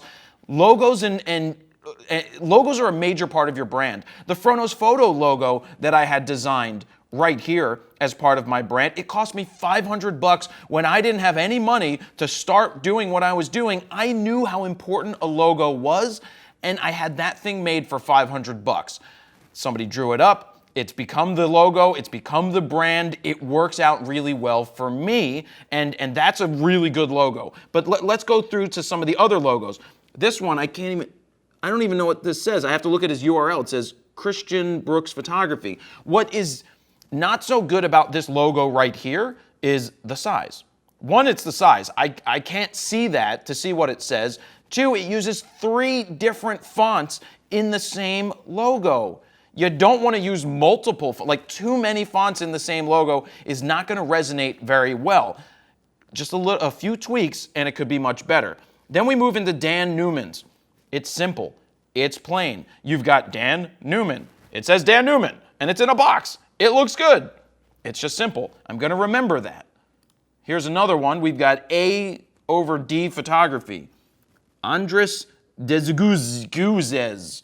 Well, that's a cool street photo right there of this lady. It's very Vivian Mayer-like. That's pretty cool. So it's a pretty cool logo. It makes sense. You've got the A, you have the D, you have the red line for whatever it is, and it works. It's simple. Moving on to the next one. You've got the Traveler, established in 2014, so not too long ago. But look at this logo. It makes sense. If I remember this from earlier, oh yeah, this was the guy who does a lot of traveling. Thus, the Traveler photo. What a cool idea for a logo. He puts his name right up in there in terms of the Traveler. It's established in 2014. It's a studio, The Traveler. Boom. It punches you in the face. It works. I love these 2 hash marks right here. It's simple, yet effective. That's what you're looking for. Then we've got Adam Lerner's right here. You've got Adam, and then you got the Lerner. You've got New York City. You have it's basic, and it's simple, and it works. Logos are extremely important. Don't waste too much time trying to figure out what is the best logo, honestly.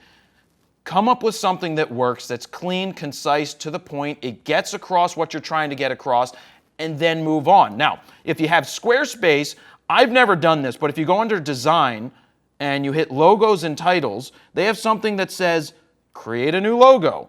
So it's going to pop up a new page, and look at this. I'm going to type in Jared Polin, because that's me. And I'm going to hit, this is a logo builder inside of here. Oh, look, I can search for symbols.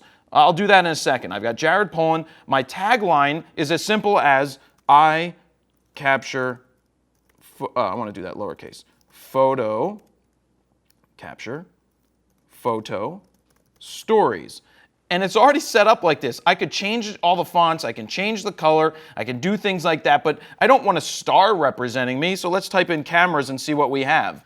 So if I don't like the star here, for whatever reason, I can type in anything I want and see what comes up. I type in camera, and look at all of these different options. What would work best for me? Wow, that's a ripoff of Instagram. But then you have all different things. Say you like to do something like this. Right off the bat, this works. I can probably make this smaller. Yerp. I can make it smaller, I can move it around, I can put it here, I can put it there. It doesn't matter. It's pretty simple and it's effective. And guess what they do? They show you what it would look like on a business card. They show you what it would look like on your website. They show you what it would look like on a t-shirt. This is 3 seconds of work. 3 seconds of work. And we have a logo that could be effective right off the rip on your website. Boom. Some tweaking, we can change it. But look at that. And that's really good. And I can save the logo and I can go somewhere else. That's just a basic thing built into Squarespace that you get for free. So that's really it, guys. Logos, extremely important. Some tips for making sure that they're good is that when you look at it, you can read the name that is on the screen, show some friends, see what they think. But if it's clean, legible, and gets the point across, that's a great start for your marketing and branding. So now that we talked about logos, I want to roll into the tone and feel and the colors that you choose for your website. Simply by choosing a certain color, you're setting up the emotions that people will have. If it's a dark website, you may have a darker feeling. It's just that simple. If you have a light website, it's light and airy and your photos just float there, that could be a good option for people that are looking for weddings or things along those lines. I personally like the feel of a white website. It's soft, it's subtle, and it works well. Now in this case, we've got Mike Drake. Mike Drake. It's a cool logo. I would like to see some separation from the background, but this is about the tone and feel in this case. We see that there's mountains, and then it looks like we've got mountains in the background on this road. It's a really subtle and soft image to draw you into the site. It sets a very nice tone on where to go. Now, I would change the background slightly so that this logo popped more, but I like that logo.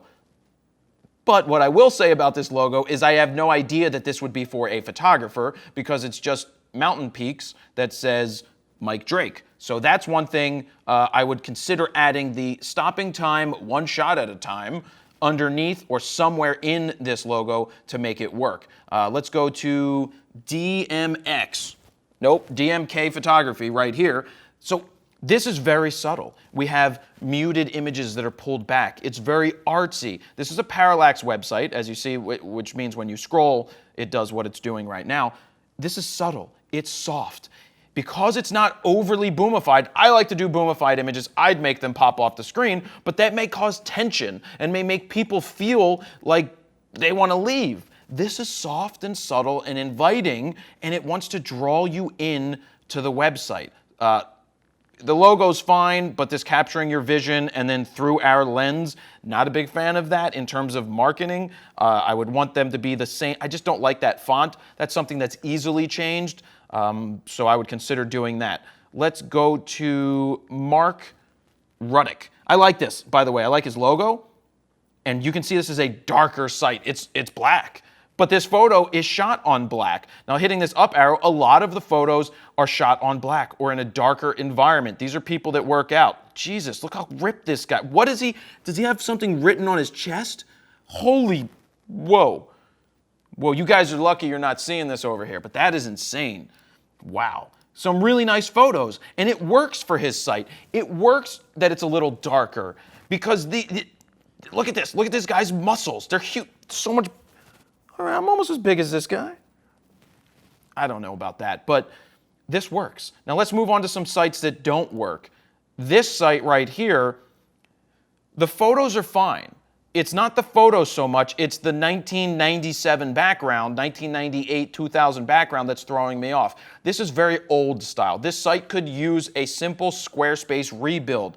The photos work. I can see that this photographer does a lot of work because there's a lot of different weddings and photos here that really make a point. Ooh, cupcakes. I love cupcakes. When I get married, I'm going to have a whole lot of cupcakes probably. But this site, in terms of tone and feel, doesn't work. If I was going to land on this and I was looking for a photographer, I would just sit here and be like, whoa, I don't really like this. And I probably wouldn't go too much further. But it's really exposed the moment. I don't know what it says. Engaging life moments. Engraving. Enjoying.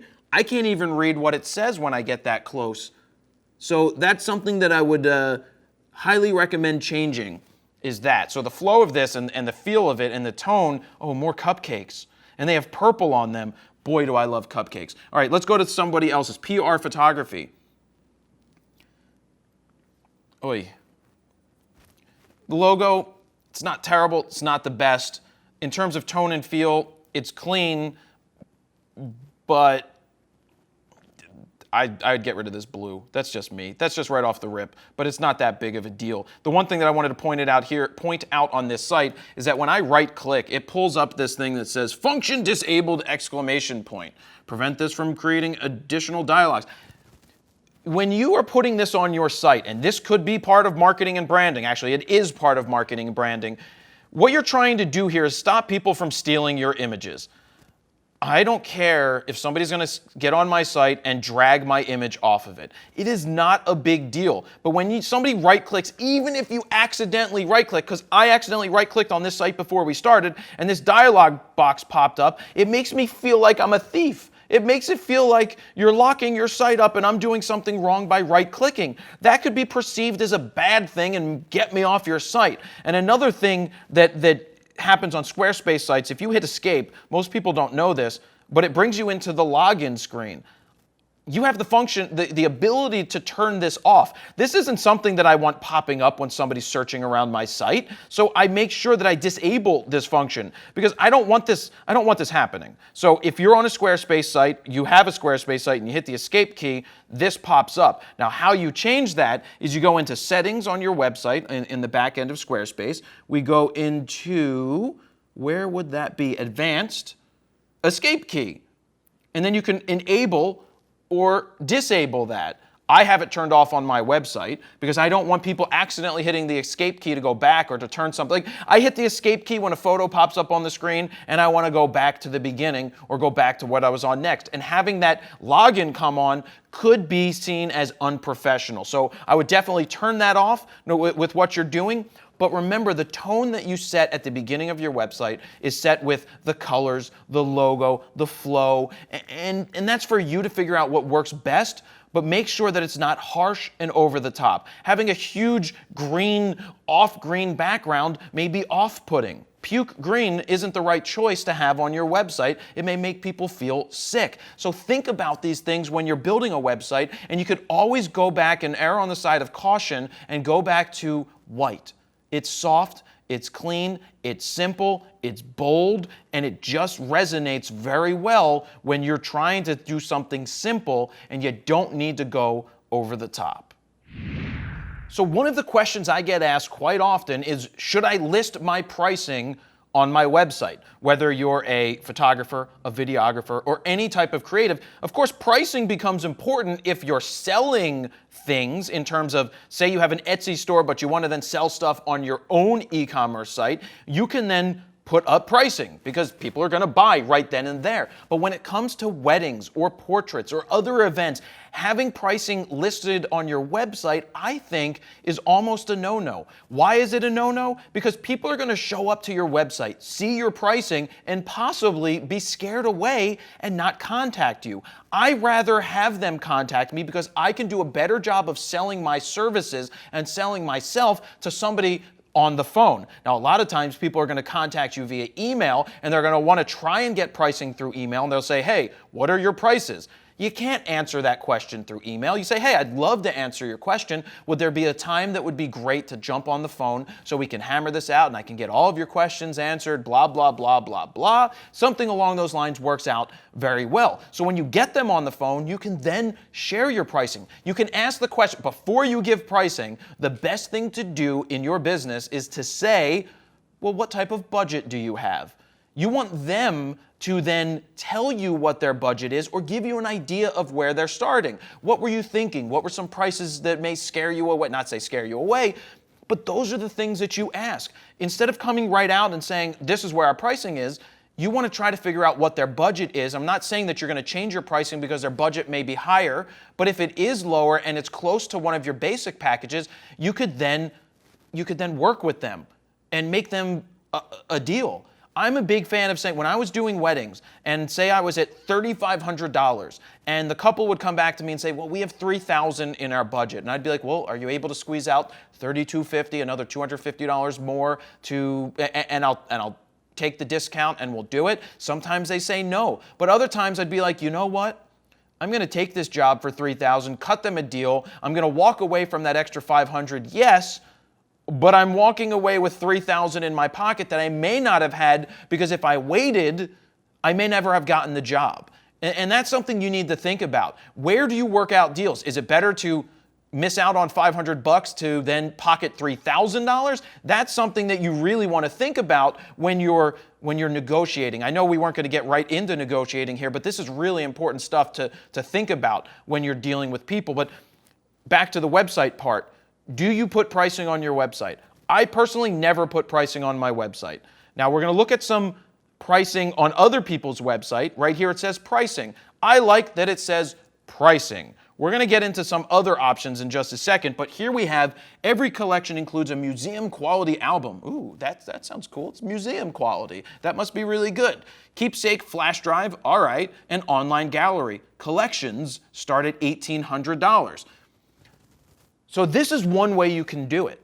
You can say starting at $1,800. That is not a bad starting point. That at least gets people in the door to ask you, okay, what does $1,800 get me? Actually, it's listed right here. I'm pretty happy with what they give me. I'm going to pick up the phone and give them a call. And then when you get on the phone, it's like, oh, we start at $1,800. But if you'd like this, we could offer you that for a little bit more. Would you like this? You can do even more. And this is the sales techniques.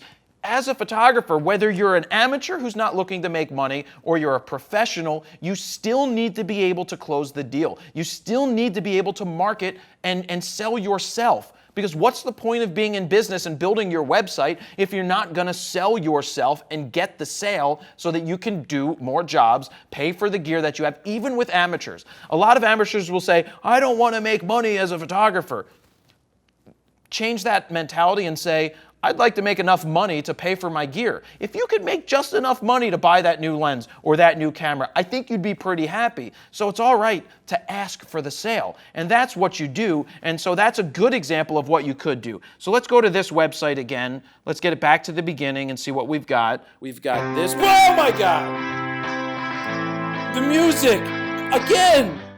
Don't have music on your website that autoplays that sucks. Don't have any music on your website at all. I got Spotify. I can listen to whatever I want when I want. So here we have investment. Are you investing in your retirement fund? Is this a 401k? Is this an SEP account? Are you taking my money and putting it into the market? That's what investment tells me. Yes, I'm investing in photography, but I don't want to read investment. That sounds so corporate. Pricing, just call it what it is. Pricing. How much am I? What will it cost? How much to pay me? All of those different things, not investment. I think investment is one of the worst things that you could ever say on your website as a creative. I just hate when it says investment. All right, let's see what pricing says when we click on pricing. Hopefully the music doesn't start playing. Oh my God, look at all of these options. 2-hour session. B, 1.5 hours. C, 1 hour. D, 30 minutes. Holy options starting at $299 down to $79. So I'm going to jump into pricing. I just have to do it. I just have to do it right now. A lot of people say, how do you figure out your pricing? If you're doing a portrait session or let's just break it down to any type of photography that you're doing that's basic. You have to figure out what is your time worth. If you were working a day job, what would your hour salary be? What would you make every hour? Then you figure out how far is the drive? You've got to account for your time because time is money. How much work do you have to do before and after in terms of editing and preparing and talking to the client? Do you have to meet with them multiple times before you go to actually do the shoot? And then you have the actual creative time when you are shooting. A basic 1-hour shoot or 2-hour session means it says 4 Facebook images, 2 Instagram images, online gallery, 2 locations outdoors. You're moving and traveling. This could be 5, 6, 7, 8 hours of work. You have to consider that stuff when you're making pricing. I'll get back to this. Let's get back to this. I don't like showing all these options. This is just, there's A, B, C, and D. Plus A, B, C, and D doesn't look good. I don't want to be a D. What if it was F? I don't want F. I don't want to be this. So I am being pretty harsh on this. You could say starting at $79. When you say A package, B package, C package, D package, be more inventive there. You're coming up with an investment. Call it the, I don't know, Goldman Sachs package. Call it something like Barclays package. Come up with something that's simple, but say starting at, even if you do that. What else do we have? Investment, we've got session info. So there's so much info here.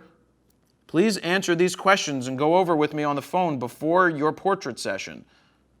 Is there anything your family likes to do together that would be fun to include in your portrait? All right, it's nice to have something like this to send people to answer because it's going to give you insight on what you can shoot. Then there is policies. Oh my God. Policies scares me away also. Terms. Session fee is required and due at the time of booking to reserve your appointment. Session fee is non-refundable. Collection fee due at the time of photo shoot. The session fee covers the entire session and the photographer's time and talent.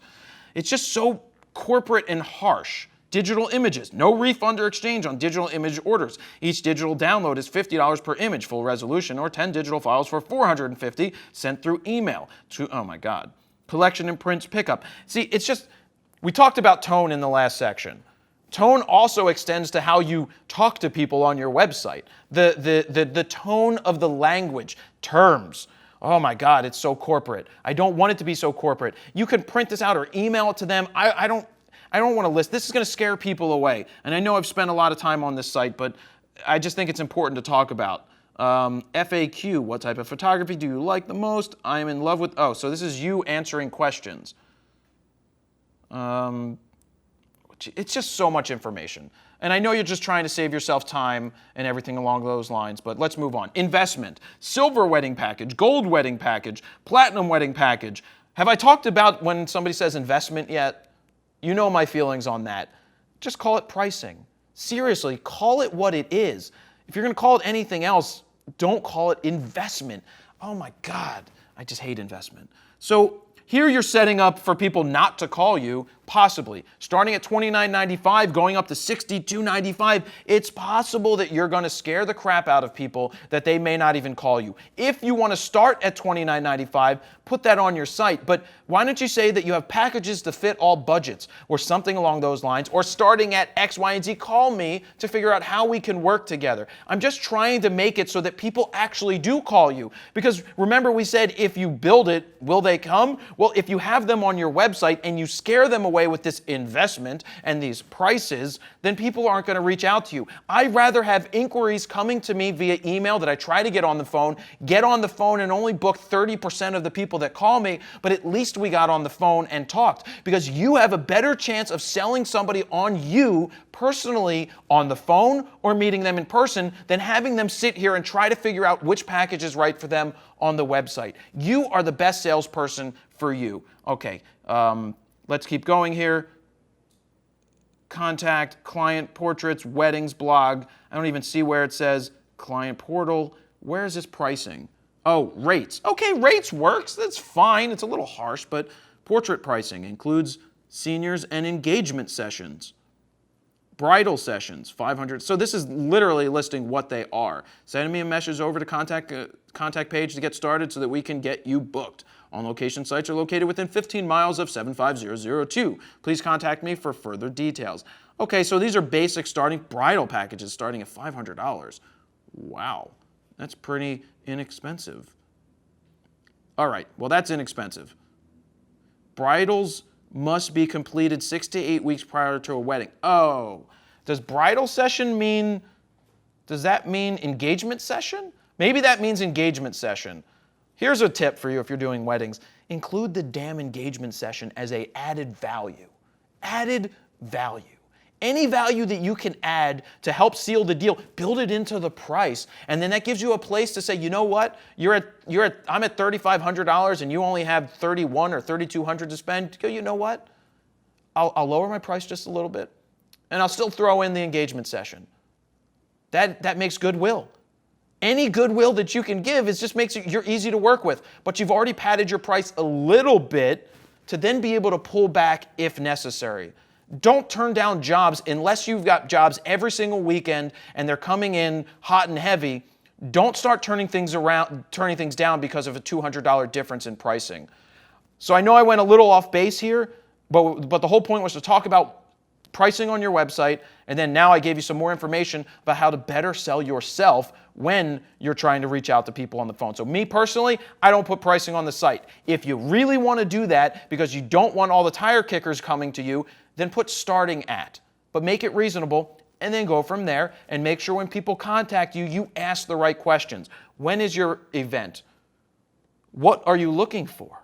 Where is it? What's your budget? And then you can go from there. Let me jump in here real quick and remind you that this video is brought to you by Squarespace. If you're looking to build your very own online portfolio, use what I use for jaredpoland.com and go to squarespace.com/FronosPhoto to get your 14-day free trial. And if you decide that it's for you after the 14 days, use the code FronosPhoto at checkout to get 10% off your first order. And it also helps me to continue to make all of this free content. Now, let's get back to the video.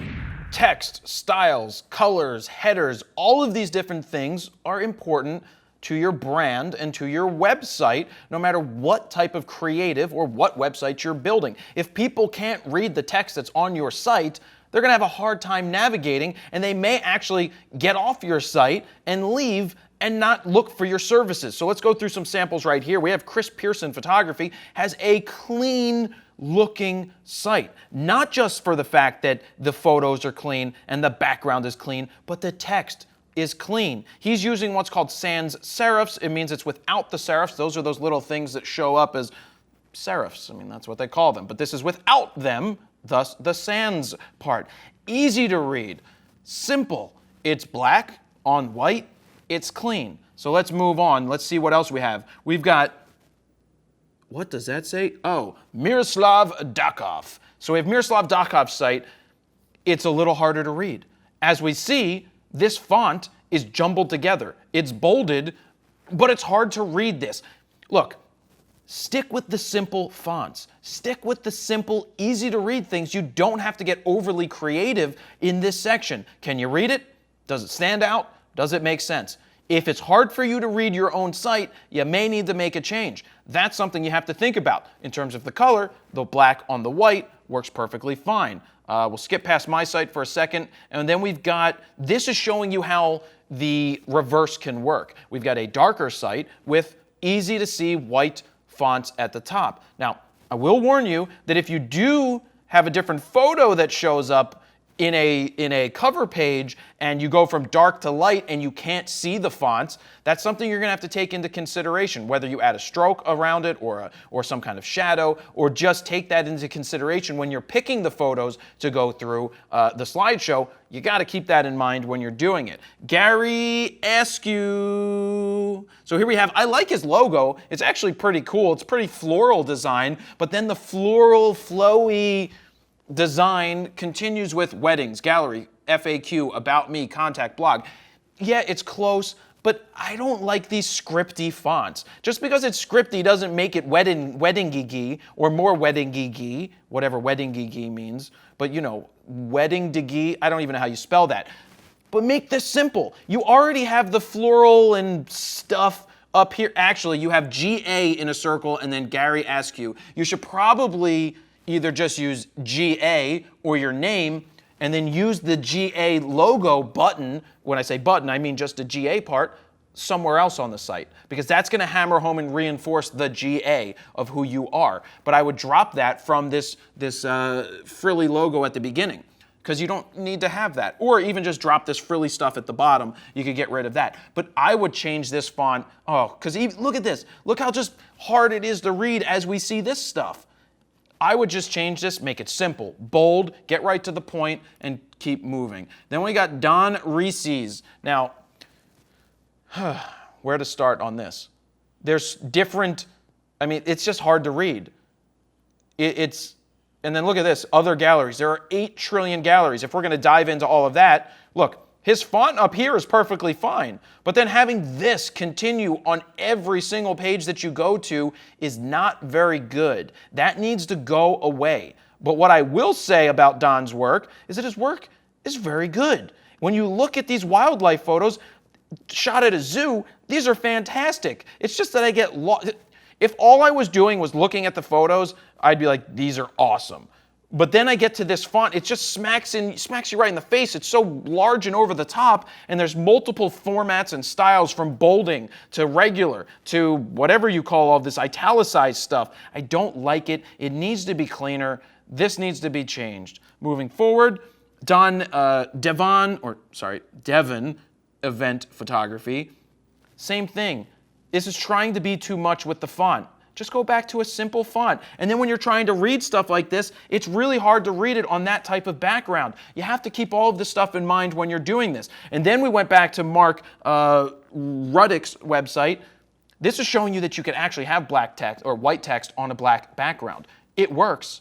It's fine here. Just make sure that the text is easy to read. If he was going to try some frilly stuff, it wouldn't work. One, it wouldn't fit his brand, and two, it would be very hard to read. So we're going to jump over to my site, and I just have simple text and simple fonts running down here on the bottom of the page. Now, this is really easy to change in Squarespace if you want to do it. You go into Design, and we go into Style Editor, and it pulls up the different styles that we could choose. You see this? It's showing you what will change. Right here, if I want to change the red to say black, I can just pick the different color and it's done instantly, and it's not saving it and putting it live until I hit save. I like the red that I have, so I'm going to cancel that out.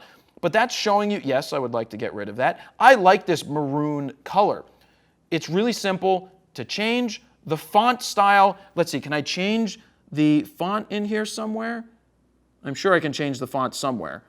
Gallery styles. There's so many different options. You just have to go in here and read it and find out what works best for you, but I'll skip that for now. Let me just show you the site background. Do you see how it's white? If I wanted my site to be on a dark background, it could still work. We can still go through here and get back to the front page. It wouldn't change very much, but you can change that. I don't like this. Here's just something you wouldn't definitely want to do. You wouldn't want to do that. Okay, let me hit cancel. Go back to do that again because I didn't take show all, site background, and that would be horrible. If I made it that red or that or even that, it doesn't work. So if you're trying too hard to do something, get rid of it. Go back to the plain and basic. Remember, the fonts should be simple. They should be easy to read. People should be able to read it on a background. They should read it on whether it's white or black. When in doubt, simple. Simple's going to do better. Just like I said, this was a really good example. Look at something like this as an example that you could follow to make it work, and that's it. So here's something that a lot of photographers don't touch on their website. It's e-commerce. But this is also made for people that aren't just photographers. You know how some people have an Etsy store where they sell over there, but sometimes it's really important to have your own place to sell your own wares. Whether it's photography, whether you're selling t-shirts, whether you're selling tchotchkes, whatever it is, it would be nice to be able to do that on your own website. So where I use something currently outside of Squarespace that's $99 a month, I'm looking to change and switch over to using Squarespace as an option. If you're doing e-commerce, this is something that you could look for, but there are also e-commerce things that you can do on your own website if you're, say, a photographer or something along those lines. Let me jump into that real quick. So currently, you see there's nothing on my website that says anything about having a store, but that's because I took it off of the website and put it not linked. This is limited edition prints. I'm going to put it back on the website. We're going to pop it in right here. You can see that it shows up instantly on the bottom of the website,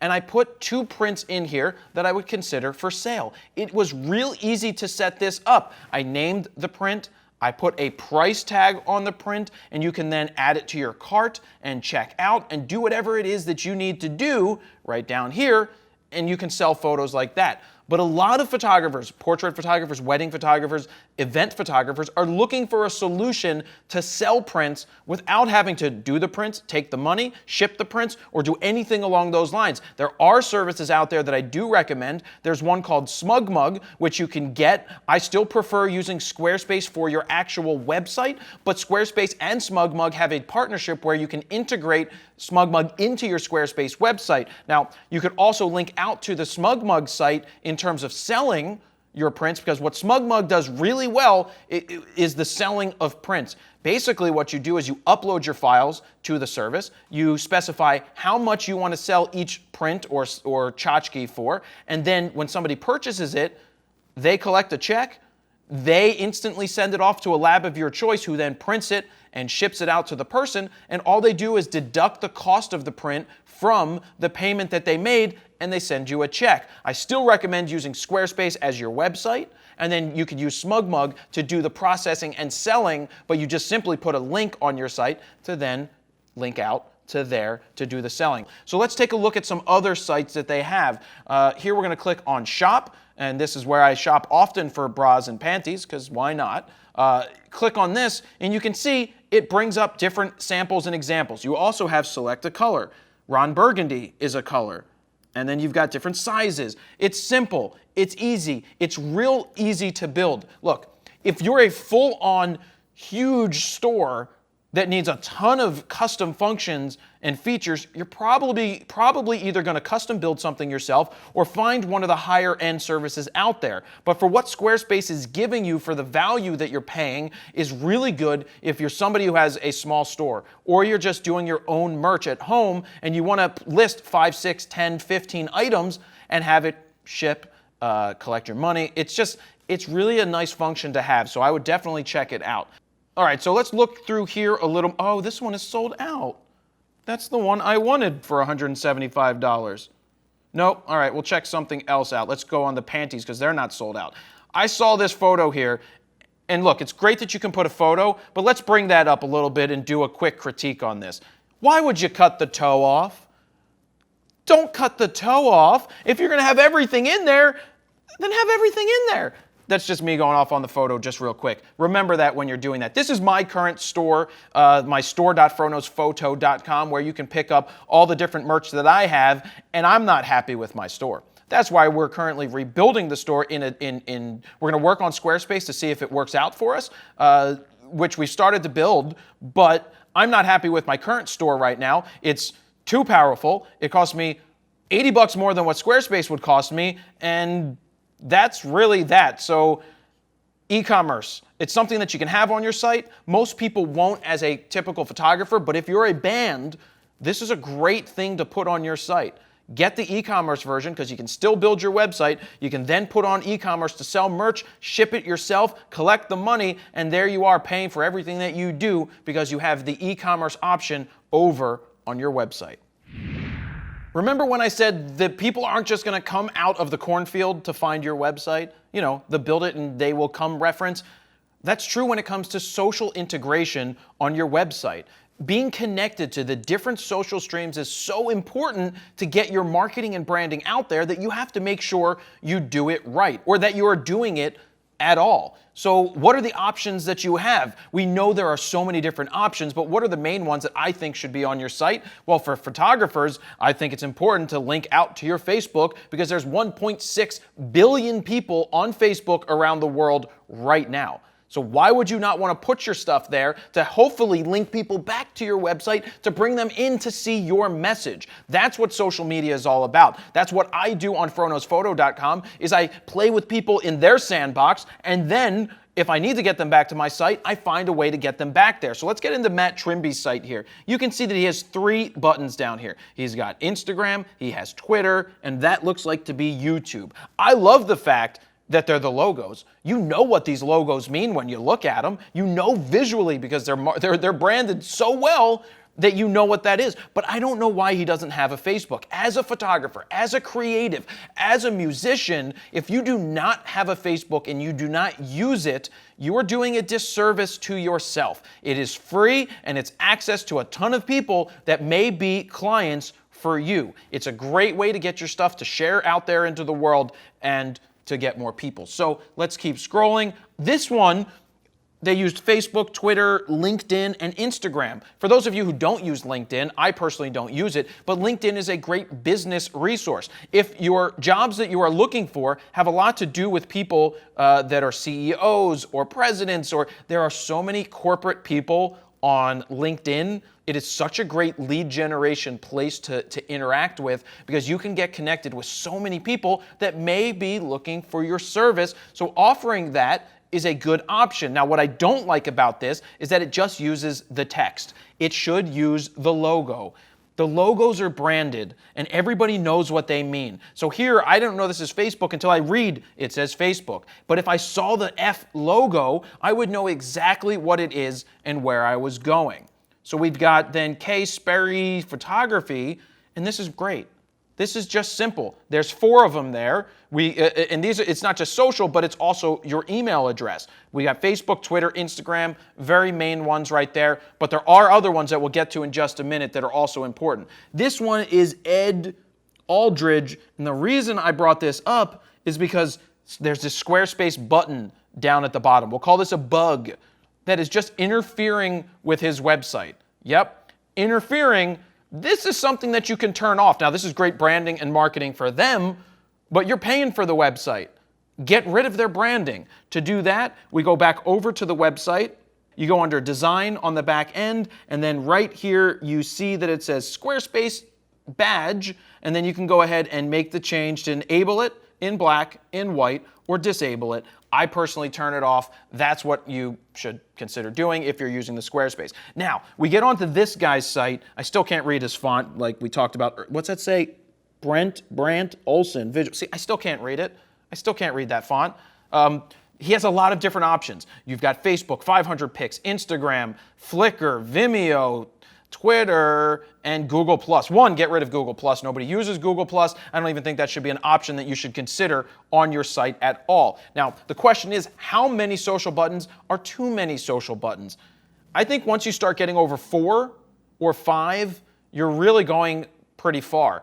Now, the way that you can make up for this, for finding you on different social entities, is that you could use your blog. You can use your blog effectively to write a blog post about each social media and what people can do with you on social media. So I would definitely consider doing that. If you're not going to use if you use Google+, then do a story about Google+ on your blog. Same thing with Vimeo.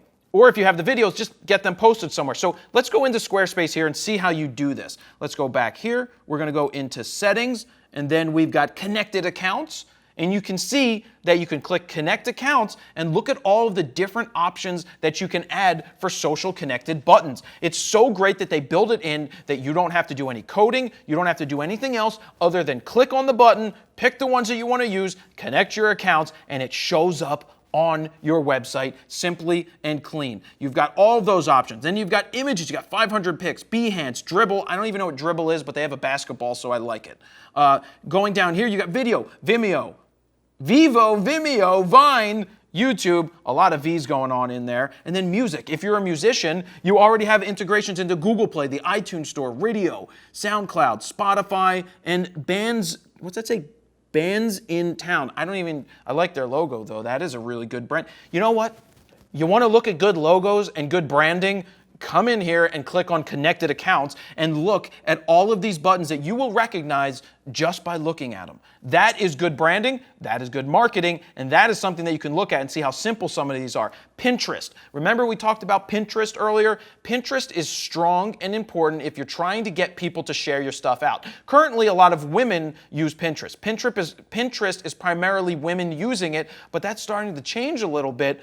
But people use it because if they're getting married, or they're doing portrait sessions. There's different boards out there that people will pin your stories, your photos out there into the world so that somebody can see it. They'll come back to your website and they'll be like, oh, I love what you do, and they may hire you. Instagram is another great marketing tool if you're looking to do weddings, portraits, any type of photography, not even weddings and portraits only, so many other things. You put it out onto Instagram, you hashtag it, you put those codes in there, those different things like wedding photography. Ooh, we're getting into the marketing stuff that I probably shouldn't do, but I'm going to do it anyway. Consider it bonus.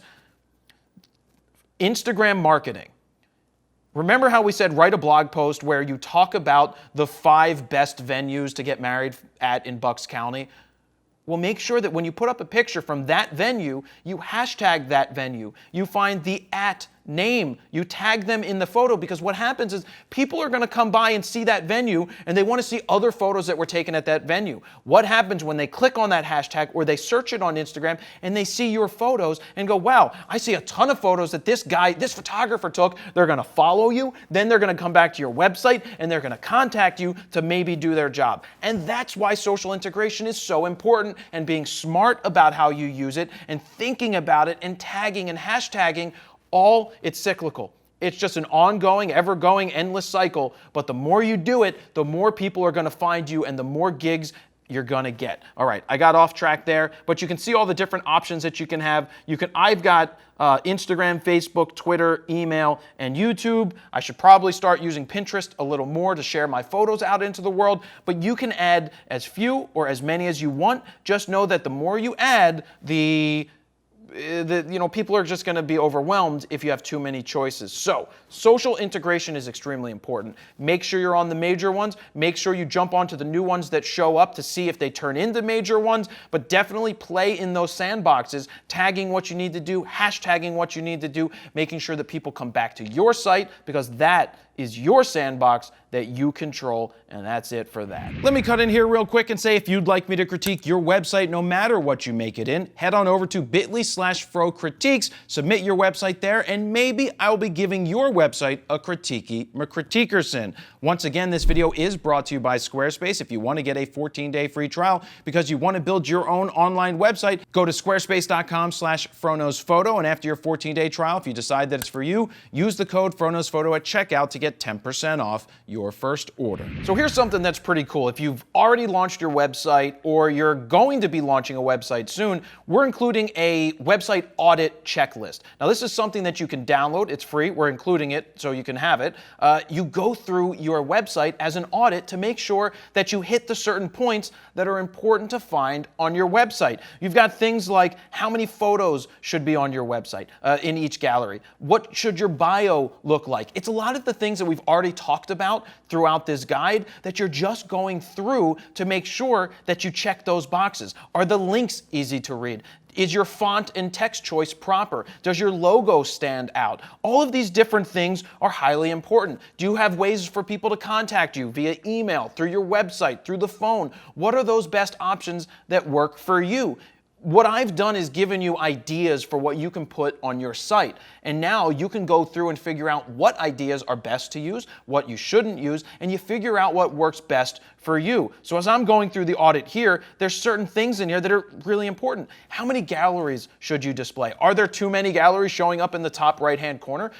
Is my social integration set up properly? Is it easy to navigate the website? It's all of the things that you may not think you need to do, but having this checklist is really going to help you go through your site. Now, if you're using Squarespace and you're building your site for the first time, you can keep it so it's not public, but you can edit it and view it as if it was public, so then you can put it live as soon as you do the audit to make sure that you have everything on there that you want to have. So make sure you look for this website audit. We've included it for you. No matter what type of site you're creating, an audit like this will come in handy. Make sure you use it if your website is already live or before you put a site live.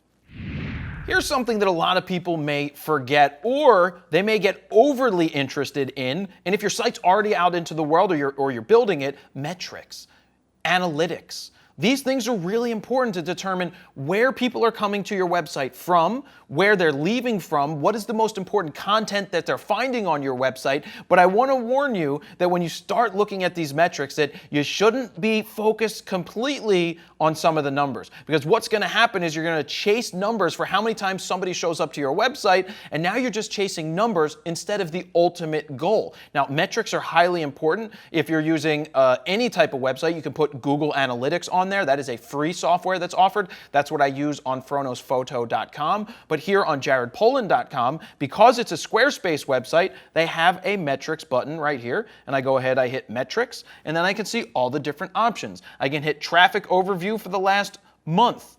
I can see the spikes. Oh, why did I get 24,922 page views on this day? I honestly couldn't tell you right now, but that is a huge spike. You can see how many visits there's been, how many page views, audience size. These things, you can read all about it. They have all of the pop-ups that pop up on the screen that tell you exactly what audience size means. But metrics are great to read. One of the important ones are refers. Where are people coming to your site from? We know that FroKnowsPhoto is sending people. Look, a ton of people are finding me on Google. Can I click in and find deep? Oh my God, look at that. I can click in deeper and see where they're coming from around the world. Google.at and .at. So these are people searching Google.ca. So I'm big in Canada. Awesome, love my Canadians. Big in the UK. You can see, ooh, look at that search. That's just straight up Google.com. You can see where people are coming from. Refers are highly important. So you know, here's something, that if a venue that you're working with, you're a DJ, and you work at a certain venue and people are finding you on their website, and now you can see that, oh yeah, I got 27 clicks last week from that website. That's a good thing. That means maybe they're doing their job over at that venue that you're paying to promote you. That's something to keep in mind as well. Wherever somebody has links, is it one of those online, The Knot, or a place that you're paying money, they'll give you some analytics, but having your own tracking analytics to get people back to your site to know where they came from it makes you know that your ROI, your return on investment, is worth it because people are coming to your site. What other metrics are, mobile usage. Mobile is highly important. Again, we talked about this earlier with the responsive website. Mobile is really important because a lot of people are consuming media on their phones today, which reminds me that I want to talk about a downloadable app that Squarespace has. We'll get to that in a follow-up video in a couple minutes, but let's keep go through metrics. What else do we have on here? Mobile use, popular content. I want to see the most popular content. So people, the Mr. Wives show day is really popular content. Why is it popular content? Because I sent people over there from FronosPhoto.com to see that I built a new gallery. Actually, I think I made a quick video, a quick tip on how to put up a gallery, and it sent people back to my site. I used social media to drive people back to my site. I put that up on Facebook, I put it up on Twitter, I put it up on YouTube, and I put it on FronosPhoto.com. So I used all of these other entities to draw people back to my message on my website. So you use the social media, which is free in most cases, to get people back to you. We also know, wow, a lot of people looked at my limited edition prints. That's interesting. A lot of people went and saw my mom's photo story.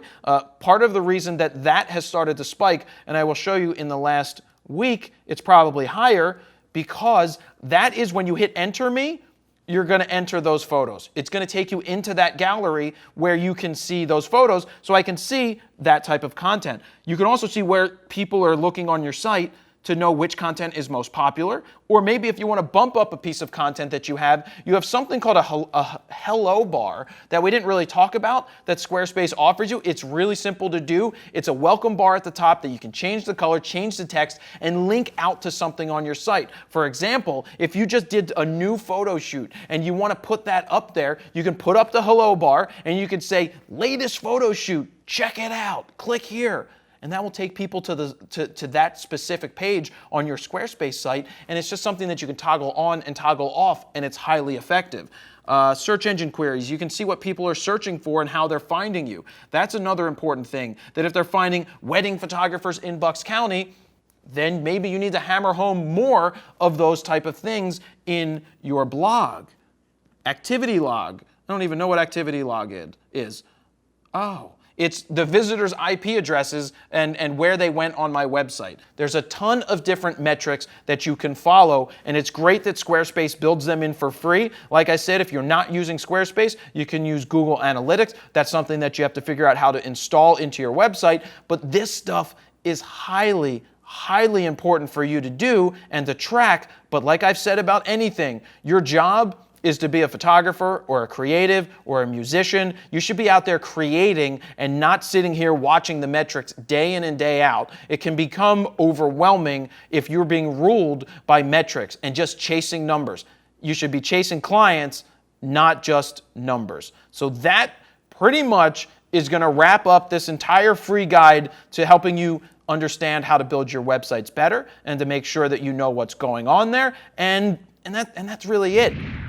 So here's a cool free app that Squarespace lets you download that helps you when you're offline or you want to quickly show your images. Because there's those times where you're in a building and you're trying to show somebody your portfolio and your website is just crawling along. Well, they have this app called Portfolio, which I'm going to launch right now. You can download it. I'm going to get my information in here. All right, I'm going to go ahead and log in. And then what it's going to ask me to do is sync what I want to sync on my phone. Oh, I'd like to have this 100-year-old factory. I'd like to put that in there. We'd put that in there. And so I'll just stick with those three for now. You can pick whatever you want to pick, and then it's going to sync, and you can see that it's creating it for my phone right now. This is for offline viewing. This is an awesome function to have. Boom. I go in. I can look at the images. I can scroll through. I can turn it sideways. Hold on. I can turn it sideways, and you can see it full screen like this, but you can quickly go through it and you can zoom in. This is all done automatically for you by this app. Now, if you swipe up from the bottom slightly, I'll show you that in a minute. Here we go. Swiping up, you can see that you can change this to squares. You can do all different things. As you scroll over, you can change the size of the prints. Look at that, or the files. And then you can swipe over again to sync, to find your content, or to get help. But this is just quick, easy, awesome to have. It's free to download if you use Squarespace. I highly recommend doing this for when you are offline and you just want to quickly show people your photos.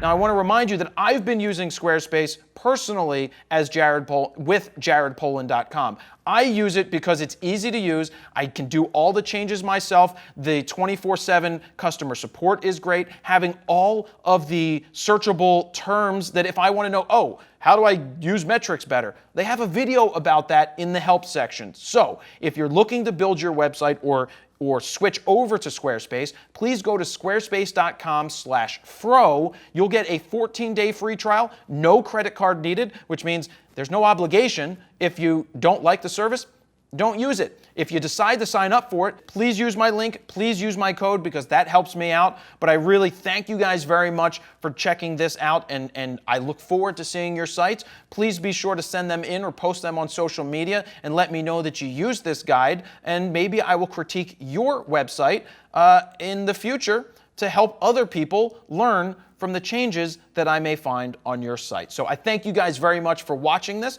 and I hope to see your site soon. Jared Polin, FroKnowsPhoto.com. See ya.